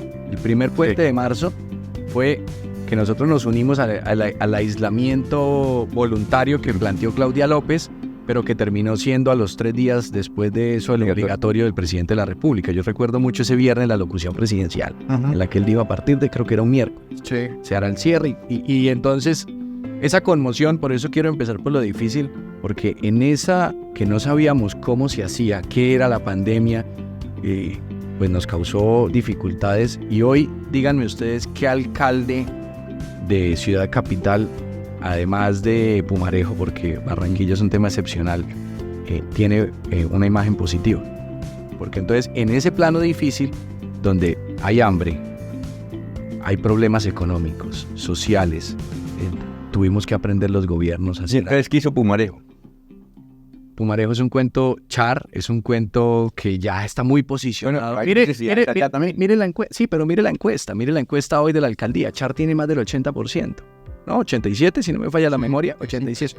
Eso es impresionante, eso es un fenómeno ya político y pasará a la historia, creo yo. Entonces, lo difícil, pandemia. Entonces, cuando ya veníamos saliendo de pandemia, fue una ciudad que se reactivó económicamente rápido. De la mano del sector privado se trabajó mucho en equipo en ese año para que pudiéramos empezar a funcionar los sectores económicos. Entregamos los mercados. Yo fui el ordenador de gasto de los 44.999 mercados que compró el municipio, porque no alcanzó la plata para que fueran 45.000. Los entregamos a la población más necesitada, donde ya ponían las banderas rojas, recordarán. Se acaba la pandemia, 2021 entra el paro en estallido social. El famoso estallido social. Otro golpe contundente contra los gobiernos municipales, porque la ciudadanía esperaba, una parte de la ciudadanía esperaba muchísimo control y que había que hacerle, y que apriete y que saque el ejército y que hubo, que no hacen nada, que no son capaces, que dónde está el secretario del Interior, que qué pasa, que no da, que de todo, todas las críticas. Pero pues detrás de eso viene una serie de leyes, de normas, de vainas que dice: el control se hace de manera escalonada, primero tiene que conversar, siempre acompañado de los derechos humanos, el respeto por la vida de los demás, y darle a entender eso. Entonces era el equilibrio entre respetar a las personas que estaban marchando y también pues que se respetaran los derechos de los demás, el que no tenía por qué marchar, que no quería marchar, que no creía en eso. Las balanzas siempre son las más difíciles. Sí, las balanzas siempre son las más difíciles. Entonces eso fue también una gestión bastante desgastante y yo la viví como secretario de Interior. Me dio COVID estando en la época de las marchas del paro, que entendieran que el ejército no está para salir a controlar una marcha y no se trata de ser de izquierda o de derecha. Se trata de respetar las normas y los protocolos que existen. Entonces, después de eso, ahí se da mi cambio a jefe de gobernanza, pero ya viene un desgaste político muy fuerte, muy fuerte. Entonces, también una posición que pues viene bajando en la pelea con Rodolfo, sin ninguna duda afectó el gobierno, ¿sí? Porque también cuando se da esa ruptura con Rodolfo Hernández, pues ¿qué pasa? La popularidad de Cárdenas empieza a bajar, ¿sí? Y la aceptación de Cárdenas. Y sumado a los elementos que acabo de decir, pues hacen que sea más difícil gobernar. No, pero le faltó otro. ¿Cuál? Las denuncias que ha hecho. ¿Usted no ha escuchado las denuncias que han hecho varios concejales, entre ellos Antonio Zanabria? ¿Cómo según él se están robando la plata? Los contratos multimillonarios que se han... Exacto, que a través de la bolsa. Por ejemplo, él nos entrega información. Usted tal vez lo han entrevistado y lo han escuchado. Que hay una cantidad de dinero que se le dio a un contratista por allá en Neiva para pintar unas calles y ya eso está descolorido. La roja, la roja, que se invirtió tanta plata ahí. Es decir, lo que él le cuenta a uno, dice, no, ese tipo debe estar en la cárcel. Eso no lo metió. ¿Por qué no lo metió ahí en ese...? Que respondan los ordenadores de gasto. No, sí, pero pero es lo mismo. Yo fui ordenador de gasto, fui secretario de Interior, tenía el lapicero, ordené miles de millones de pesos y no tuve, yo hablo por mí, eso es la responsabilidad también individual, y tampoco jamás tuve una insinuación de el contrato lo tiene que direccionar, tiene que hacer este proceso, porque también si me lo iban a insinuar tampoco lo iba a permitir. Pero ¿usted qué piensa frente a las denuncias que hace Antonio? Lo mismo. Que son, ¿pero qué? Son graves. Buenísimo, es decir, la denuncia es gravísima. ¿Y se no es tecnológico? Entonces, tumbaron 5 edificios y ahora no hay plata para construirlos. Eso, diga. Hasta que yo estaba... Mire, hasta que yo estaba... Es que no le parece. Salió el damasismo ¿A quién? a Alfonsín. Mire, hasta que yo estuve, Alfonso, hasta que yo estuve en el gobierno de Juan Carlos Cárdenas, octubre del 2020, estamos en el 23, 22, octubre del 2022 que estuve haciendo parte del equipo del gobierno de Juan Carlos Cárdenas, estaban asegurados los recursos para la construcción de todo lo que se había demolido en el tecnológico. Porque pues... ¿Y qué se hicieron? ¿Aquí los tienen? En algún bolsillo de estar. Pero yo ya salí en octubre. No, por eso. Pero es que yo salí en octubre. Es decir, yo de octubre para adelante, doctor, yo cerré, eché llave. Pero espéreme. Présteme. José David dijo que empezaba por lo malo. Sí. ¿Y qué es lo bueno? Entonces, lo difícil. Sí. Espéreme porque nos dejó un platico ahí servido con 3 raciones. Pandemia. Entonces dice pandemia y no sabíamos cómo actuar. Claro, a todos nos dio, como se dice, con los calzones abajo. Sí. Pero entonces la gente dice, y encima de eso, nos aparece la pandemia, empezando los gobiernos, nos aparece una situación que nunca había sucedido, y encima de eso, puros inexpertos. O sea, no había experiencia, no había... Diría el pibe Valderrama, puro pelado. ¿Cómo pudieron hacer? Porque es decir, Cárdenas en su momento, y muchas veces lo hizo, justificó, explicó y defendió a su equipo joven y todo lo demás. Pero al suceder ese choque tan violento, no sintieron que esa falta de experiencia en la primera línea, entre comillas, de Cárdenas, les cobró la cuenta duro. No, yo creo que no. Yo creo que eso sirvió también porque había personas que aportaban ideas nuevas. A veces uno cae en lo público, y yo ya también hoy con la experiencia a veces caemos en lo público, en la monotonía, y nos volvemos como que todo siempre se ha hecho de una manera y así se debe hacer, y caemos en esa trampa. Entonces, al haber también personas nuevas, nos ayudó como a pensar diferente. Entonces se entregaron los mercados, pudimos gestionar rápidamente la compra la distribuimos además en los mercados sin sobrecostos, como debe ser, como debería ser. Desafortunadamente, aquí hago un paréntesis, hay que resaltar cuando se trabaja con transparencia y de buena manera, porque normalmente en lo público, desafortunadamente, los contratos están empañados de corrupción. Y sobre todo esos mercados, si ustedes recuerdan, en el área metropolitana hubo escándalos a nivel nacional, en fin. Claro. Pero eso nos ayudó también a que hubiese ideas diferentes y poder trabajar muy de la mano con el sector privado. Eso es de lo bueno del gobierno Cárdenas, del primer año de gobierno Cárdenas, el trabajo en equipo con los gremios para poder reactivar económicamente Bucaramanga. Fuimos la primera ciudad en abrir las construcciones, por ejemplo, todo el sector constructor. Fue un éxito los días sin IVA, fue un éxito la reapertura comercial, hicimos muchas estrategias para que también volviera la plática a los bolsillos y poder avanzar. Entonces, esa inexperiencia a mí no me parece realmente que haya sido crítica en la gestión de la pandemia, pero que aportó, y pues los resultados fueron porque finalmente Bucaramanga entregó los mercados, las ayudas económicas, las ayudas monetarias. Sí, se gestionó la pandemia, pero es el golpe negativo porque en esa dificultad siempre todo es culpa del alcalde. Siempre todo en una ciudad es culpa del alcalde, así tenga o no tenga la responsabilidad. La segunda ración del platico es el estallido social. Sí. Urge el estallido, y eso en todo el país, en Bucaramanga con mayor énfasis por los enfrentamientos, por que incendiaban oficinas y todo lo demás. Pero muchos críticos dijeron, venga, pero es que la administración Cárdenas sacó el petrismo y entonces se puso a defender a la primera línea y se puso a justificar las acciones, y por eso nunca sacaron el ejército y por eso nunca le dijeron a la policía que fueran contundentes en su accionar. ¿Le queda algún peso en su conciencia sobre ese proceder? Ninguno, porque además cuando tuvimos que actuar con contundencia, les quiero decir que lo hicimos y a mí no me temblaba la mano, ni hoy me temblaría si fuera secretario de Interior ni alcalde, en hacerlo, porque la autoridad es para ejercerla, pero bien hecha, sin abuso. Y cuando fui secretario de Interior, en mis manos estaba esa responsabilidad. Estaba estar con el comandante de la policía al lado en el PMU, eran jornadas larguísimas, pendientes, pero coordinados con la Defensoría del Pueblo. Vamos a actuar, le decíamos a la Defensoría, vamos a intervenir, vamos a entrar. Espere que estamos hablando, espere que estamos mediando, espere que necesitamos aquí. Sí, espere. Y ya había momentos en los que no se podía esperar más porque esto se iba saliendo de control. Entonces, tome. Se fue el SMAT supervisando que fuera un uso de la fuerza escalonado, porque tampoco es entrar con el SMAT. Y mire que aquí un resultado positivo en medio de esa dificultad, 0 muertos. Sí. No hubo muertos en el estallido social, ni policías, ni estudiantes o jóvenes que se estaban manifestando. Entonces, para mí eso es un resultado satisfactorio. Esa es la balanza.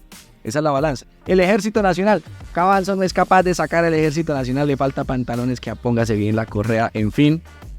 Venga, pero tampoco ir en contra de las normas. El Ejército Nacional está para proteger la infraestructura crítica del país, para la seguridad nacional. Trabajamos de manera extraordinaria con el entonces coronel Edgar Alberto Rico Pulido, que en paz descanse, fuera de eso, como comandante de la Quinta Brigada. ¿Y qué hacíamos con el ejército? Cuando teníamos concentrada la policía en las manifestaciones, el ejército estaba en zonas perimetrales cuidando la infraestructura crítica, lo de energía, comunicaciones, los servicios públicos, estaba en eso, porque es que el ejército no está entrenado para atender una protesta. El entrenamiento del ejército es de armas largas, son fusiles. La policía está entrenada y tiene su especialidad del SMAT. Entonces, pero es el desconocimiento, que pena Juan Carlos, es el desconocimiento también muchas veces de nosotros como ciudadanos, ¿sí? De no saber cómo funciona esto. No, y allá apuntaba, porque es que ahora en la campaña, como hemos escuchado de todo, hay candidatos a la alcaldía y hay candidatos al Senado que dicen, y es un absoluto error, voy a militarizar barrios, comunas. No se puede. Porque eso El que prometa eso es un mentiroso. Y otra cosa es la figura de la asistencia militar. El que prometa eso es un mentiroso, porque es que la militarización está contemplada en la ley, y la militarización es una potestad del presidente de la República, que la puede pedir el alcalde en caso grave de orden público, dice la ley. Algo así más o menos. Pero son casos extremos de orden público y de fuerza. Cuando tuvimos el paro, el presidente de la República alcanzó a ordenar, ya saliendo a través del ministro del Interior, Daniel Palacios, en ese entonces, que Bucaramanga había que hacer, y no se llamaba militarización. No recuerdo. Asistencia militar es el término que está contemplado en el Código Nacional de Seguridad y Convivencia Nacional, o Código de Policía, Ley 1801 de 2016. Esa asistencia militar es únicamente autorizada por el presidente u ordenada por el presidente, pero también entramos nosotros a cuestionar el gobierno nacional en ese momento, porque era solamente para Bucaramanga, y el problema era en Bucaramanga y en Florida Blanca. El estallido social no era solamente el municipio de Bucaramanga, y Piedecuesta y Girón, ¿no? Área metropolitana. Entonces sí, asistencia militar, inclusive fue una sorpresa hasta para los mismos comandantes de ese entonces de la policía y del ejército. ¿Y ahora qué hacemos? Nunca se ha hecho una asistencia militar en el país. No estaban los protocolos diseñados para eso. Entonces también el gobierno nacional, de pronto, como por un champucito para quedar bien con los ciudadanos o con alguna parte de la sociedad, dijo asistencia militar para Bucaramanga. Y para echarle agüita sucia también a la administración Cárdenas. Sí, pero en la práctica era seguir haciendo lo que veníamos haciendo: trabajo en equipo, ejército, policía, alcaldía, control de las protestas, evitar muertos. Aquí lo más grave fue la quema de la vivienda en la carrera 27 con González Valencia. Eso fue desastroso. Las Y eso- villas de la Y 27. esa fue una sorpresa que nos dieron los manifestantes, la verdad. Se nos salió de control en ese momento. Hay que reconocer, hay desaciertos. Y eso hay que reconocerlo. Y creo que eso hace parte de la ética también profesional. Y en medio de la protesta también es la quema del CAI del Parque Los Niños. Fue otro momento muy duro. Y creo que el momento donde se bajó más la moral de la Policía Nacional, yo era una persona que estaba mucho con la policía y hablaba con los policías, fue, recordarán ustedes, una papabomba en la UIS, que estaba llena de arandelas y de tuercas, y que se le metió esa arandela al policía. En el cuello. En el cuello, aquí le quedó metido. Eso sí fue un momento duro porque toda la tropa, digamos, toda la policía de una vez se sintió muy golpeada, porque es un compañero. Y nosotros, como instituciones, tenemos que respaldarnos también entre nosotros y apretar. Y hay que exigir orden y control, y para eso somos las autoridades. Y para eso yo era secretario. Bueno, 2023 está terminando el gobierno Cárdenas. Oiga, se me olvidó, perdón, una cosa muy importante del gobierno Rodolfo, y que quiero mencionarla porque ese fue un triunfo muy, muy mío. Tumbamos el tierrero, ¿no? Okay. Eso lo hice yo con la Policía Nacional. Bueno, pero eso fue una vemos Antierrero. ¿Cómo está la no hay cosa? tierrero. No hay tirero. El mercado Lo único malo de esa recuperación fue que se robaron la obra de arte. Y después volvió. Horror. Que llevó Rodolfo. Ellos ya había salido del gobierno. Sí. ¿Sí? Bueno, pero sí. Eso fue un golpe. te cuento que... Bueno. Y en el gobierno Cárdenas, lo bueno también, recapturamos a Pichi. Diciembre de 2020. Emma también era de la mano de la policía. Gran capo del El microtráfico. campo del Está microtráfico. detenido todavía, ¿no? Está detenido en la cárcel de Valledupar. Él lo capturó Manuel Antonio Vázquez, hoy secretario de Interior de Bucaramanga. Se voló de la clínica La Fuscal. Sí. Y tengo que decirle, una obsesión mía como secretario era volverlo a capturar. Y lo primero que le dije al general García, el recién asumido como comandante, porque entramos los dos al tiempo, él como comandante de la policía y yo como secretario de Interior, fue, tenemos que recapturar a Emma. Ese es un bandido y los bandidos tienen que estar en la cárcel. Y no puede ser que se haya volado y entonces todos tranquilos y todos hablan de Pichi, qué miedo Pichi. Pichi tiene que estar en la cárcel. Y fue tanta la insistencia y a pesar de la pandemia, y apoyamos nosotros desde la alcaldía con labores de investigación, a que encontrara la policía a Pichi en Antioquia, en Medellín, en el área metropolitana de Medellín. Estaba de Furrusca. Y aquí vinimos y lo presentamos en rueda de prensa, porque es que no puede ser, y es un problema hoy también, que haya zonas vedadas para las autoridades. ¿Hay zonas vedadas para las autoridades hoy en Bucaramanga? No sé, ya no soy autoridad. En su época. En mi época alcanzamos a tener algunas, ¿sí? Donde ¿Cuáles? supuestamente no podíamos entrar, Villas de Girardot. Hoy es una zona que es bastante fuerte. Ujú. Villas de Girardot. Entonces, ¿qué hacíamos nosotros? A un costado de la fecha. ¿Quién dijo que hay zonas vedadas? Vamos a hacer operativos, allá nos metemos. Con toda la Y se metía. institucionalidad, y nos metíamos. Yo fui muchas veces también allá a caminar porque el ejemplo es fundamental. Entonces también con el general de la mano entrando a esas zonas, tumbamos ollas, tumbamos casetas que habían, estuvimos también haciendo operativos de recuperación de espacio público. Hicimos varias cosas Había otras de ejercicio de autoridad. autoridades. Un ejercicio muy difícil en Betania. Betania hay muchos conflictos en las Betanias, en las diferentes etapas. ¿Norte? En el norte. Es muy duro ahí.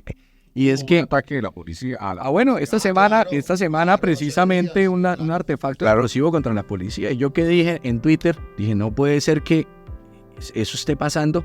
También, ¿por qué pasa? Porque los pequeños capos se empiezan a sentir apretados porque el general Roa está haciendo un gran trabajo dándole al microtráfico, que es uno de los problemas más grandes que tiene la ciudad.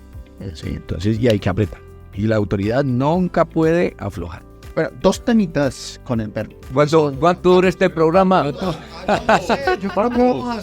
Pero hay mucho tema, Dos temitas, ahora que estamos hablando de seguridad y estas cosas. Ajá. Usted es el gran autor, se le reconoce en la ciudad, de la famosa frase aquella que el tema de la inseguridad era un tema de percepción. Sí. ¿Lo digo o no lo digo? Sí, lo dije. Se arrepiente. Ahí había Darito. Se arrepiente. Estaba MFP, pasó algo raro ese día. ¿O qué experiencia le deja eso? ¿Qué experiencia me deja? Voy a empezar por ahí. Bueno, no me arrepiento, no me arrepiento. No me arrepiento de haberlo dicho. No me arrepiento. ¿Qué experiencia me deja? Hay cosas en lo público que son muy técnicas y en todo, ¿sí? Y a veces el lenguaje técnico, llevarlo a que lo podamos entender es difícil. Yo, después de que lo dije, que me volví famoso por haber dicho la cuestión, seguridad es percepción, la inseguridad es percepción, como si no estuviera pasando nada. Yo no estaba buscando ocultar los hechos de inseguridad. Lo que yo estaba diciendo es que técnicamente hay una diferencia entre la seguridad objetiva y la seguridad subjetiva. Por eso le digo, la experiencia que me deja eso es no hablar con lenguaje, tratar de no hablar con lenguaje tan técnico, y mi equipo de comunicaciones hoy en este ejercicio de campaña también me insiste mucho: afloje el lenguaje, trate de hablar un poquito más sencillo para que la gente entienda, todos los que lo escuchen entiendan lo que usted está diciendo. Pero en ese momento las cifras que estábamos teniendo de inseguridad no estaban aumentando, por ende la seguridad objetiva, es decir, las cifras no había aumentado, pero la seguridad subjetiva, que es la percepción, es la sensación, sí estaba muy alta. Y yo qué decía también, y hoy lo digo, es que somos expertos en resaltar lo malo y lo difícil. Entonces, un hurto que ocurría en un establecimiento comercial, todos los ciudadanos, pues muchos ciudadanos lo replicaban diciendo: esto está vuelto nada, es un tema también político, sí, para cascarle a la administración que está en el poder, de mire el hurto y no son capaces, y dele, un solo video se volvió a viral muy rápido.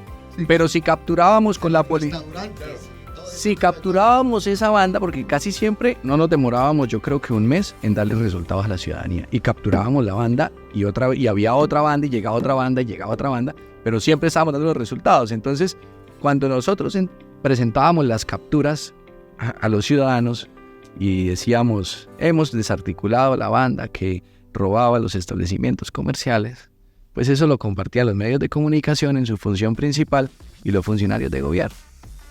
¿Por qué? Porque era nuestro deber.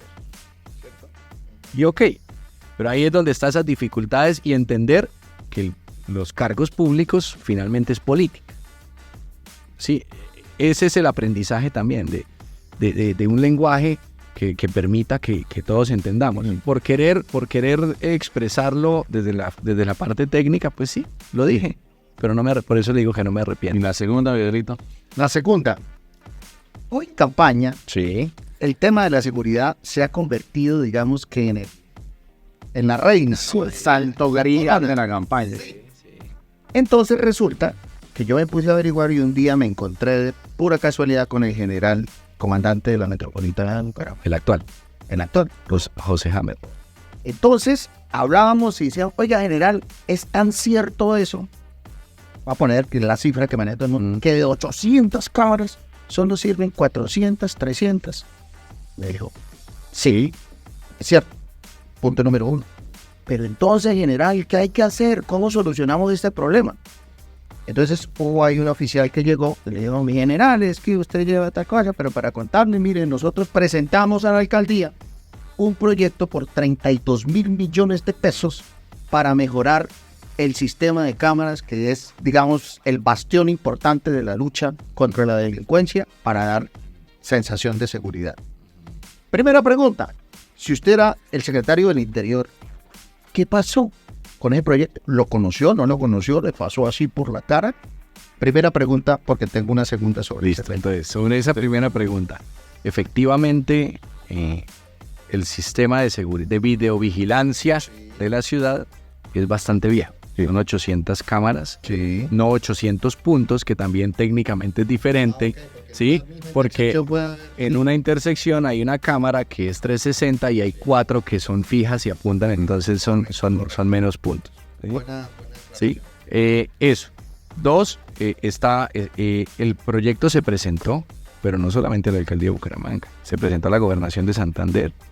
Sí, porque es tan grande que el impacto es metropolitano además, y era un sueño. Inclusive lo trabajamos, le dimos los insumos le ayudamos a la policía a estructurar el proyecto como alcaldía. Pero es que no depende solamente de la alcaldía, y los recursos no alcanzan, y la gestión de los recursos con el Ministerio del Interior, donde un gobierno nacional, que también digo, con el gobierno Cárdenas nada. un gobierno nacional que dijo... ¿Vio? ¿Escucharon? Con el gobierno ¿Escucharon? cardenal. ¿Escucharon?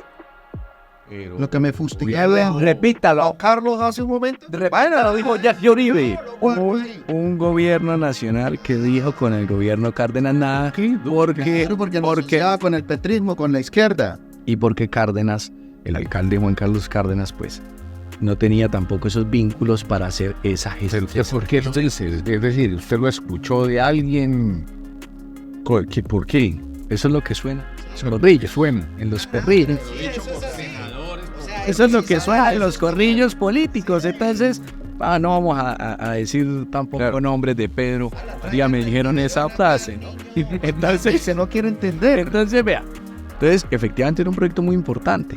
Pero sí, y el gobernador, haciendo equipo también con el gobierno nacional, porque era muy cercano, el presidente Duque fue compañero en el Congreso de la República, tampoco se lo echó al hombro. Entonces, ¿es responsabilidad de quién? Del secretario de Interior de Cárdenas, del gobernador Aguilar, del secretario de Interior del gobernador Aguilar, de los alcaldes del área. No busquemos el culpable. Del ministro del Interior, del presidente Duque, no nos metamos de la policía, porque entonces se lo propusimos también a la Policía Nacional. Sí, vamos a ver cómo hacemos, y pues sabíamos, en fin, eso nunca llegó. Pero sí tiene que ser una meta del próximo alcalde que tenga esa capacidad de gestión, de liderazgo, de moverse con el gobierno nacional para poder buscar esos recursos. Allá está el Fondo de Seguridad Nacional, que se llama Fonsecon, donde está la plata. Aquí hay unos recursos, pero no son suficientes. Como dijo el mariachi del pueblo, con esta me despido. Sobre el tema de la seguridad. Ajá.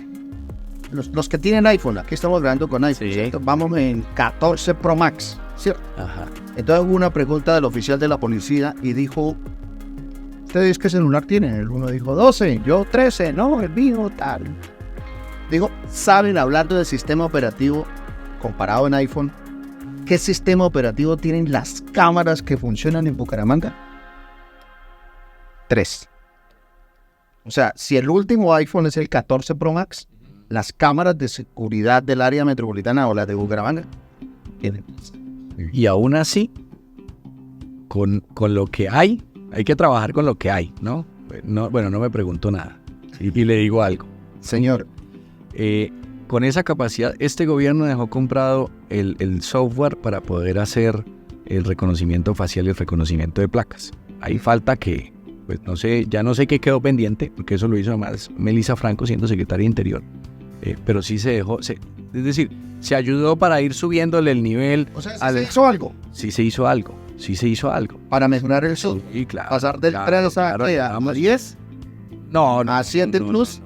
No somos capaces de dar ese paso porque es muy costoso. Ah, ok. Es muy costoso y vamos a lo mismo. Los recursos municipales no alcanzan para tanto.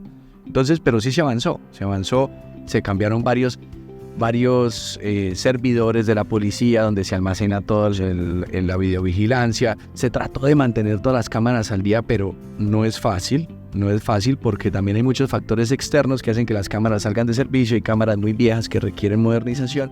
Y la última vez que llegaron las cámaras nuevas fue cuando el ministro Cristo le entregó el sistema al gobierno municipal, a la policía del año 2016. Ahí fueron las últimas cámaras que llegaron. De ahí para adelante pues tampoco ha habido gestión. Entonces ahí hay esa dificultad. Se apoya, pero eso requiere que no sea también solamente compromiso del alcalde de Bucaramanga, del gobernador de Santander y de los alcaldes del área metropolitana, porque además tampoco es lógico, y esto de pronto no lo saben muchos ciudadanos, que la línea 123 atiende el área metropolitana, ¿cierto? Pero donde se contesta el teléfono del 123 es en Bucaramanga, 1, y 2, solamente se ven las cámaras de Bucaramanga. Usted allá no ve las cámaras de Florida Blanca, ni las cámaras de Piedecuesta, ni las de Girón. Entonces también hay una desconexión, porque no ha habido ese liderazgo y esa voluntad de los alcaldes de trabajar en equipo de la seguridad metropolitana. Porque además el delito no tiene fronteras. Entonces, pasó de Provenza, es Florida Blanca. Pues lo mejor para Bucaramanga decir, uy, menos mal, en mi jurisdicción. El delito sí tiene fronteras, porque cada vez que cometen un delito en Bucaramanga, arrancan hacia Girón, arrancan por la carretera antigua, y entonces ahí sí. Y la policía sí es metropolitana, pero entonces al comandante de la policía le toca lidiar con Girón, Piedecuesta, Florida Blanca, Los Santos, Lebrija y Bucaramanga, y el gobernador. 7 políticos. Y ustedes saben que normalmente los políticos tienen un ego que no cabe. Claro. Ah, no, eso sí. Tremendo. Entonces, otra frase. Otra frase. Sí, no, estamos terminando ya, Vidalito. Sí. Vidalito ya ha vuelto con todo. Pero la gente se duerme, viejo. La gente se cansa. Pero está buena la conversación como para que se canse tanto. Vámonos de feria. Que no se siente. Una preguntita ahí chiquita de su gestión de secretario del Interior. Ajá. Gestores de convivencia. Ujú. Señores con unos chalequitos azulitos que iban ahí acompañando las marchas de la primera línea y los problemas del este. Pero ¿Qué más? capacitación, decían que eran CPS para cumplir compromisos políticos. ¿Qué experiencia le queda de esos gestores de convivencia de la Secretaría del Interior como para mejorar y los resultados que finalmente ofrecieron? Mire, fue primero, el programa de gestores de convivencia lo creamos buscando tener mayor presencia institucional de la alcaldía en las comunas y en los barrios. Entonces, inicialmente era un gestor por comuna para poder llevar y conocer la problemática y articulación con las juntas, con los ediles y eso. Buscamos que fueran perfiles más asociados a las ciencias humanas, psicólogos, trabajadores sociales, que tuvieran una capacidad de comprensión de las problemáticas y que fueran recibidos en la administración como los voceros de la comunidad a pesar de ser contratados por la administración. Fue mucho más visto su rol en las protestas porque eran las personas que iban acompañando cuando salía la protesta, pero no era porque quisieran aplaudir o celebrar o apoyar las protestas, sino porque era precisamente, como lo dije anteriormente, esa mediación antes del uso de la fuerza. Entonces la policía nos agradecía enormemente por tener los gestores de convivencia y el Ministerio Público también decía, menos mal Bucaramanga tiene los gestores de convivencia que nos permiten esa interlocución rápida con la protesta en caso de que sea necesario el uso de la fuerza. Entonces, hasta ahí digo, es exitoso, pero todo depende de los ojos como se vean y como todo es político nuevamente, entonces están los intereses políticos y se quiere criticar que si eran CPS de concejales o no. Sí, eso se llegó a decir. Eso se llegó a decir, a mí no me consta. Pero si usted era el secretario del Interior, yo seleccioné las hojas de vida por los perfiles, ciencias humanas, perfiles técnicos, que fueran casi todos profesionales buscando esa capacidad de interacción y de entendimiento de las situaciones de la ciudad.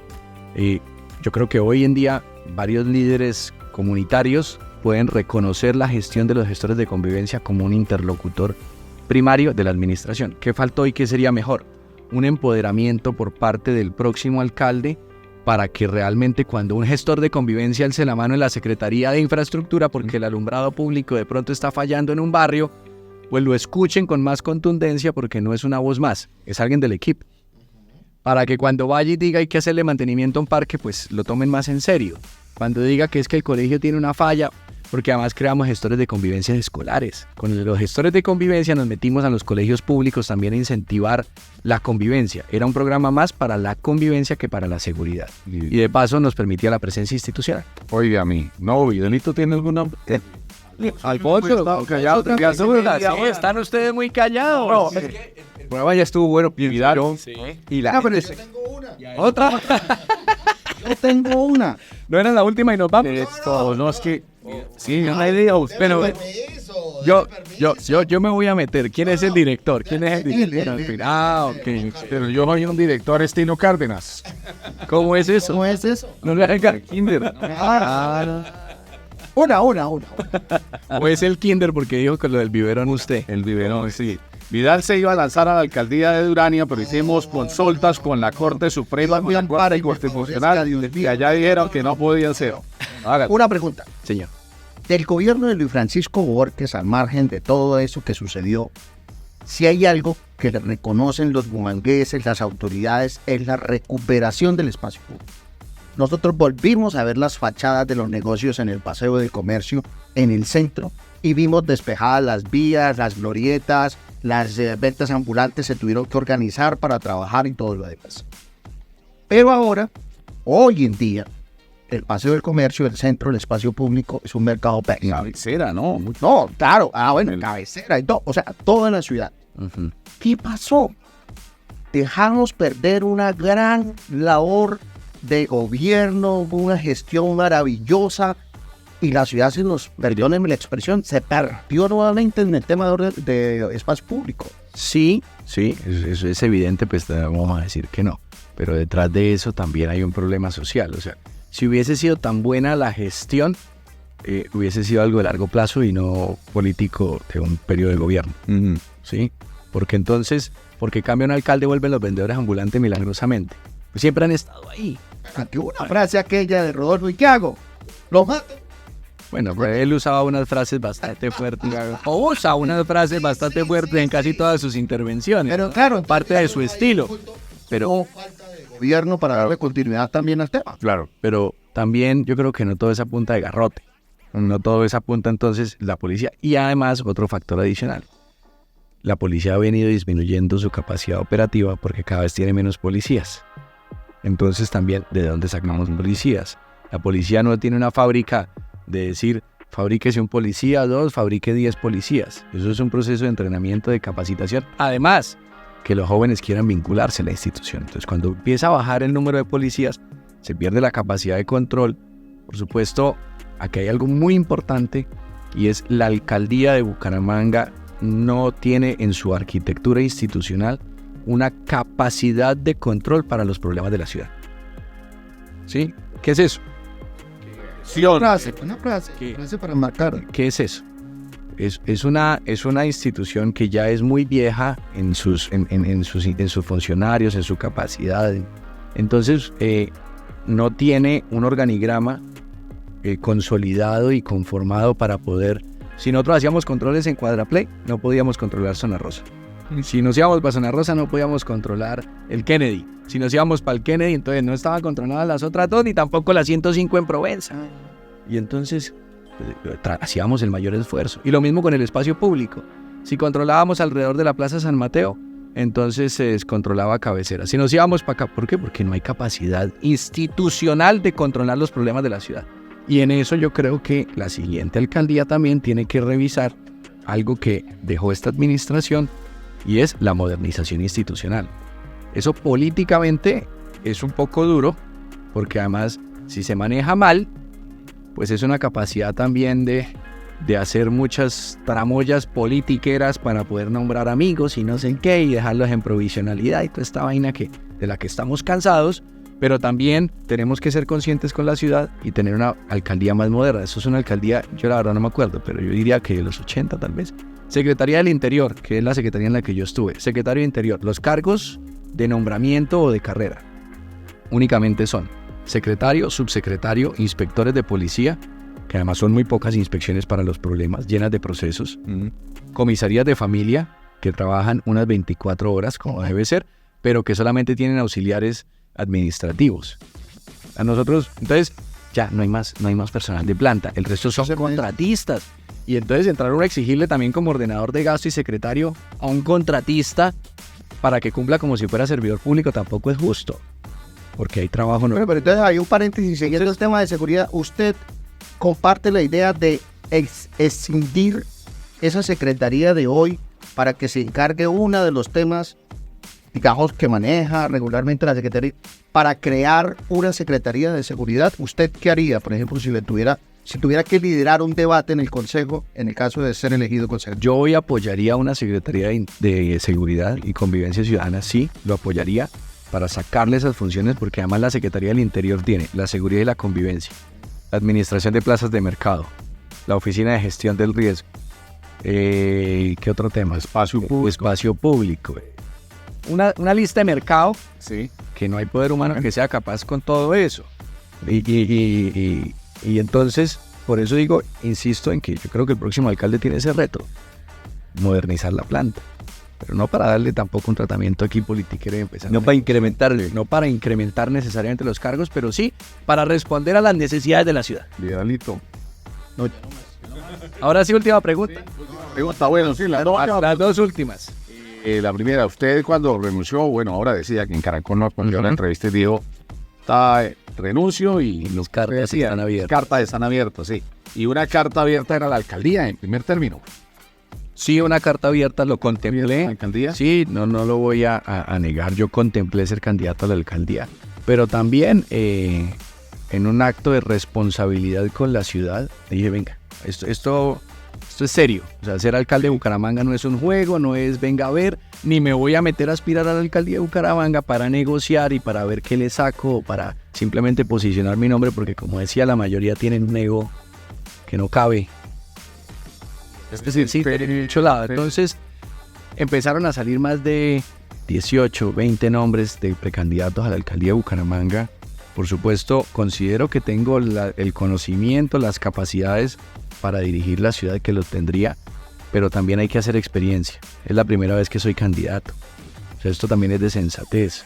Es de decir, venga, tengo que probar que es la arena política. Usted aceptó que le faltaba un hervor, digamos. Sí, aprender a hacer política electoral, porque pues nunca lo había hecho y tampoco estaba dispuesto por ser alcalde de Bucaramanga. Entonces me voy a sentar en esta que es la silla del alcalde de Bucaramanga, a sacar pecho, pero le voy a deber este brazo a la estructura política de Pedro, esta es la estructura de Juan, el espaldar a la de María, la pata. ¿Para qué? Pues solamente por tener una credencial no estaba dispuesto a eso. Porque no estoy dispuesto a negociar los principios. Y decide entonces. Entonces decido pues poner digamos, mi experiencia y conocimiento desde el Consejo de Bucaramanga, también por algo muy particular que me lleva a Cambio Radical, para hacerle oposición al gobierno Petro desde una institución básica de la democracia como el Consejo Municipal. Muy bien, sí, porque el Partido Conservador no, porque está con Petro. O cosa curiosa. Bueno, no, ¿ustedes se han dado cuenta el tipo de estrellas que tiene la lista de Cambio Radical? Es la más poderosa, la que tiene, la más fuerte. La que marca la vara, ¿no? ¿Quién es, Alfonsito? ¿Nos recuerda? Claro. Por ejemplo, el que le maneja la votación a Uriel Ortiz y que actualmente es concejal. Cristian.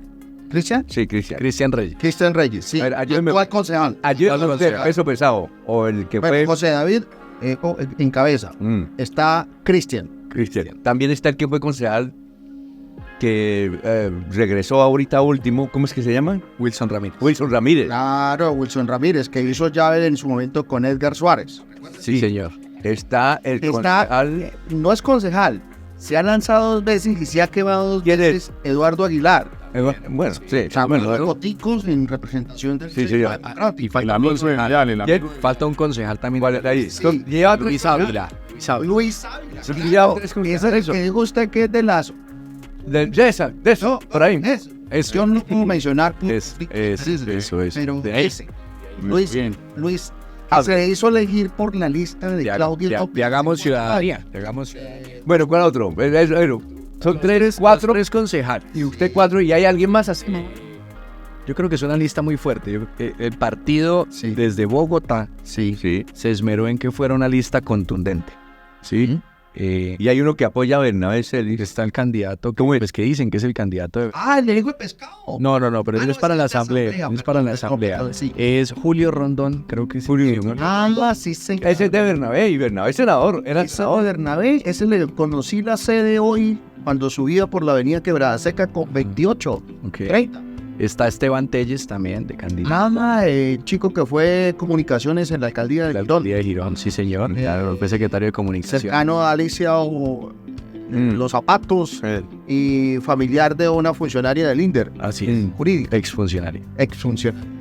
Y bueno, ellos están acostumbrados al voto comprometido. Usted es puro voto de opinión. ¿Qué pasa si no sale elegido concejal? ¿Qué pasa en su vida? Será una experiencia política, será una experiencia de... Hoy esto para mí, lo que estoy haciendo al Consejo de Bucaramanga y esta aspiración también es un sueño, porque algún día yo dije, voy a ser candidato a algo en la vida. Y esta primera candidatura mía es un sueño, me la estoy gozando de una manera excepcional. Tengo el mejor equipo que me ayuda también a mantener una muy buena energía, porque es una experiencia nueva para mí. ¿Soltero o es Yo soy soltero. Yo soy Pero soltero. tiene... Y si no me sale el resultado como yo quisiera, que es ganar y llegar al Consejo de Bucaramanga, que estoy seguro que lo podemos lograr, pues será una experiencia más de vida y ahí replantearé para dónde voy. ya. Sí, porque son experiencias. Y mi papá decía, cuando perdía una licitación pública, que fueron muchas las que perdió porque pues de eso se trataba, y ya se le decía, pero papá, ¿y qué pasa? Mijo, la vida tiene que seguir. Esto es, echarse un baño y seguir adelante. Y el día que murió mi papá, yo ya no vivía con mis papás y mi mamá, le dije a mi mamá, ¿quiere que me quede con usted? Pues que digamos, ya no estaba mi papá. Me dijo mi mamá, Acompañarla. la vida sigue, mijito. Hay que seguir adelante. Usted tiene su casa, yo tengo mi casa. Seguimos. Entonces, es lo mismo. Si esto no sale, si no salgo elegido, pues listo, la vida sigue. Pero estoy seguro que voy a salir elegido, confío que voy a salir elegido, porque además estoy haciendo una campaña de amigos, sin estructuras politiqueras, sin estructuras políticas.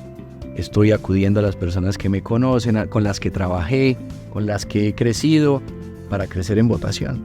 Y yo creo que la vida me recompensará y los amigos también. Perdón, una pregunta. Si usted era, bueno, su familia, conservadora, Sí. luego llega a la lógica ética y estética, luego llega Esa pregunta es de provinciano. A ver, haga. al kinder, Hombre, ¿Cómo llega a Cambio Radical? O sea, al partido de Germán Vargas Lleras. Y dale el número 1. Pero es que fíjese mi pregunta provincial, sí. los de la gran metrópoli que dicen, entonces, ¿cómo llega? Espéreme, una cosa es llegar al partido, pero otra cosa, donde sabemos que quien tenga esa casilla, él sí queda por garantizado que apunta el logotipo. O sea, llega. usted dice que eso es como cuando en el fútbol el que cobra de primero el penal. ¿Sí? No, es más complicado eso. Sí. Ajá. Y yo esta la veo, o sea, perdóneme, ¿cómo llega a Cambio Radical? Mire, vino Germán Vargas con David Luna a Bucaramanga en el mes de abril o mayo. Sí. Recuerdo mal, abril o mayo. Ujú. Vinieron, hicieron un acto con empresarios al que yo estuve invitado. Y ahí me encontré con el senador Luna. Y me dijo, yo lo conocía. Y me dijo, ¿qué hubo, hermano? ¿Usted al fin qué? ¿Se lanzó a la alcaldía? ¿Qué está haciendo? ¿Dónde está? Y le dije, no, pero tenemos que hablar. Yo no había decidido ser candidato al consejo. Pero estaba pensando en que tenía que participar. Porque si yo no participaba, además, en este proceso electoral, moría políticamente. Que tampoco iba a volver a un gabinete municipal. Que ya la vida es de ciclos. Ya cumplí, subsecretario, secretario y jefe de gabinete. Hablé con Luna después en Bogotá y le dije, oiga, quiero ser candidato al consejo por Cambio Radical. Entonces me dijo, me parece buenísimo, hagámosle, metámosle la ficha, vamos a hacer este equipo. Y el partido consideró que mi perfil, mi hoja de vida, mi trayectoria y todo lo que he venido haciendo a lo largo de estos 7 años en lo público tenían una imagen y tenían un perfil para encabezar esta lista. De un partido que hoy hace oposición al gobierno nacional, de un partido que es técnico en el Congreso de la República, un partido serio y un partido con proyección política. El senador más aplaudido el día de la posesión del presidente Petro, ¿no? Con ese discurso que se echó en nombre de la oposición. David Luna. La parada más elegante y más decente que un político le ha pronunciado al presidente. Es la mejor oposición que se ha hecho en un gobierno. Y el vocero es David Luna. Bueno, o sea, quiere decir la candidatura, vamos a ponerla en términos coloquiales políticos, la candidatura de José David Cabanzo está apadrinada por David Luna, ¿o me equivoco? David Luna y muchos empresarios que me ayudaron también con el partido para poder estar en la posición. Y que el partido de todas maneras revisó. Y mire, el número se definió 2 días antes de la inscripción. El número se definió 2 días antes de la inscripción. Y por supuesto, en la cultura política esto iría para que el número 1 es para un concejal actual. ¿Sí? Es la cultura Y política. ahí me pregunta por Es la cultura política. Pero no porque siempre se haya hecho así, tiene que seguir haciendo. Y hay un acto de confianza del partido en el perfil. Fíjese, Vidal, que eso ha cambiado y de ahí mi crítica a cultura provinciana, porque es que eso ya ha venido a menos, eso era antes, e incluso no sé si todavía se acostumbra a decir, yo lo utilicé aquí, pero pensándolo bien, eso no era como la otra época, cabeza de lista, ¿no? El 1, el 2, el 3, algunos tal que me dio... Pero él tiene un peso grande. Sí, Pero un ¿qué es peso grande. Vidal? Claro, porque regularmente... Pero no tan... No, claro está, porque la falta de cultura política, la falta de pedagogía en el manejo del tarjetón implica que el ciudadano, como no ve la cara del personaje, del candidato, entonces se confunde primero en la selección del logosímbolo del partido en la casilla y luego 19 casillitas más que hay para escoger al Bueno, el 1 es más fácil que el 2. No. Dice usted. Y no. Miren, por ejemplo, alguien se acordó del partido, de la letra, del Sí. payaso, de la imagen, de lo que sea, y lo marcó, pero no marcó el número. ¿El voto es nulo? No lo es. ¿Dónde va? ¿Cómo llega? El número 1. Pues con la lista, cuando se hace el consolidado para el umbral, las cifras repartidoras, lo que nos va a demostrar es que el 1 siempre lleva una ventaja sobre los demás. Guste o no guste. Hay Sí. ventaja. Por eso yo digo que soy la opción número 1 para el Consejo de Bucaramanga. Bueno, eso sí ya no me consta. Yo lo digo. Y es que Vidalito tiene parte de la sede allá de Cambio Radical en el Parque Bolívar, a la que asistía hace mucho tiempo. Yo ahí saco el binóculo y miro a ver, por allá no lo hace. No, ese está que lo pasa todo estaba en el Parque Bolívar. Bueno, candidato, muy amable, muchas gracias, ¿no? A ustedes, grata conversación, oportunidad de contar lo que ha sido parte de mi vida personal y profesional, que, repito, estoy poniéndole al servicio y hoy buscando los votos y haciendo este ejercicio por primera vez, con el mayor entusiasmo y alegría de poder llegar al Consejo a dar debates serios, a promover los proyectos que nos ayuden a transformar la ciudad y a cuidar la plata de todos los bumangueses con el presupuesto. Muy amable. Y Mucha gente decía, ¿usted qué va a ir? ¿Usted qué va a ir allá a someterse a esos 3 francotiradores? Porque los han llamado francotiradores, leones hambrientos, fusileros, nos han dicho de todo. Sí. ¿Qué impresión traía para eso? Que sí lo íbamos a hacer una encerrona y que le dio. No, mire, yo venía pues, pensando y como que me irán a preguntar, pero después dije, ¿qué tengo que esconder? No tengo nada que esconder ni nada que de pronto dudar, porque además, como les dije en un rato en la conversación, pues yo siempre he sido yo, independientemente de donde haya trabajado. Yo no he cambiado ese ser yo. Entonces, pues para mí era desarrollar más una conversación en torno a las preguntas que ustedes me iban a hacer, con total tranquilidad responderlas. bueno, no. Así que fue un momento para mí también muy agradable. Gracias, Muy amable, candidato. Vidalito, una última pregunta ahora para usted. En esto, usted ahora hablaba de las cámaras, de los celulares, ¿qué tal? Ahora, ¿cómo se dice cuando uno quiere advertir que algo es de la última tecnología? 2.0, 3. ¿Eso en qué va usted? O el metaverso. ¿Y eso en qué va? Eso está como las generaciones, ¿no? Sí. Que entonces decía que la gente con eso. vaya, que yo no sé qué Claro. más, que los ¿Qué más? millennials, que los centennials, que no sé qué caramba. No, yo creo que aquí nos toca es adaptarnos a la No, cosa. pero por eso. Fíjese que estábamos acostumbrados al trino, al tweet, al retweet, y ahora llegó Publicación. y no, republicación, reposteo y todo lo demás. Y entonces ya, X. Entonces nos tocó palabra aceptada por la Real Academia Española de la Lengua, nos tocó desecharla. Entonces fíjate que nos toca adaptarnos. No, por eso, pero entonces es que yo de ahí quería sacar el nombre del programa. De Buena Fuente 2.0, de Buena Fuente recargado, de Versión 2023. versión 2023, ¿qué podría ser? Sí, De Buena Fuente XXX, por aquello de, ¿cierto? Podría ser. También sí, bueno, Muy bien, Alfonso está muy amable. a usted gracias y al doctor, gracias por haber permitido nuestras preguntas. Bien, y volveremos con más entrevistados en esta nueva temporada de Buena Fuente XXX. Podría ser, ¿cierto? Carlito estaba trae mucho recuerdo, like. Después les cuento por qué lo del y antes de que Elon Musk cambiara yo ya Usted lo advertía. ya lo llamaba por el grupo que tenemos interno, le decía ¿dónde está XX que no se reporta? Es cierto. Muy bien, Vidalito, usted mi hermano, muy amable, muchas gracias. Mucho gusto. Vimos. Muy grato a mí. Oiga, siempre volvíamos en la temporada o con Horacio Serpa o con Rodolfo Fernández. Esta temporada recargada reloj 2.0 XX fue con José David Cabanzo y aquí estaremos con ustedes a través de redes sociales.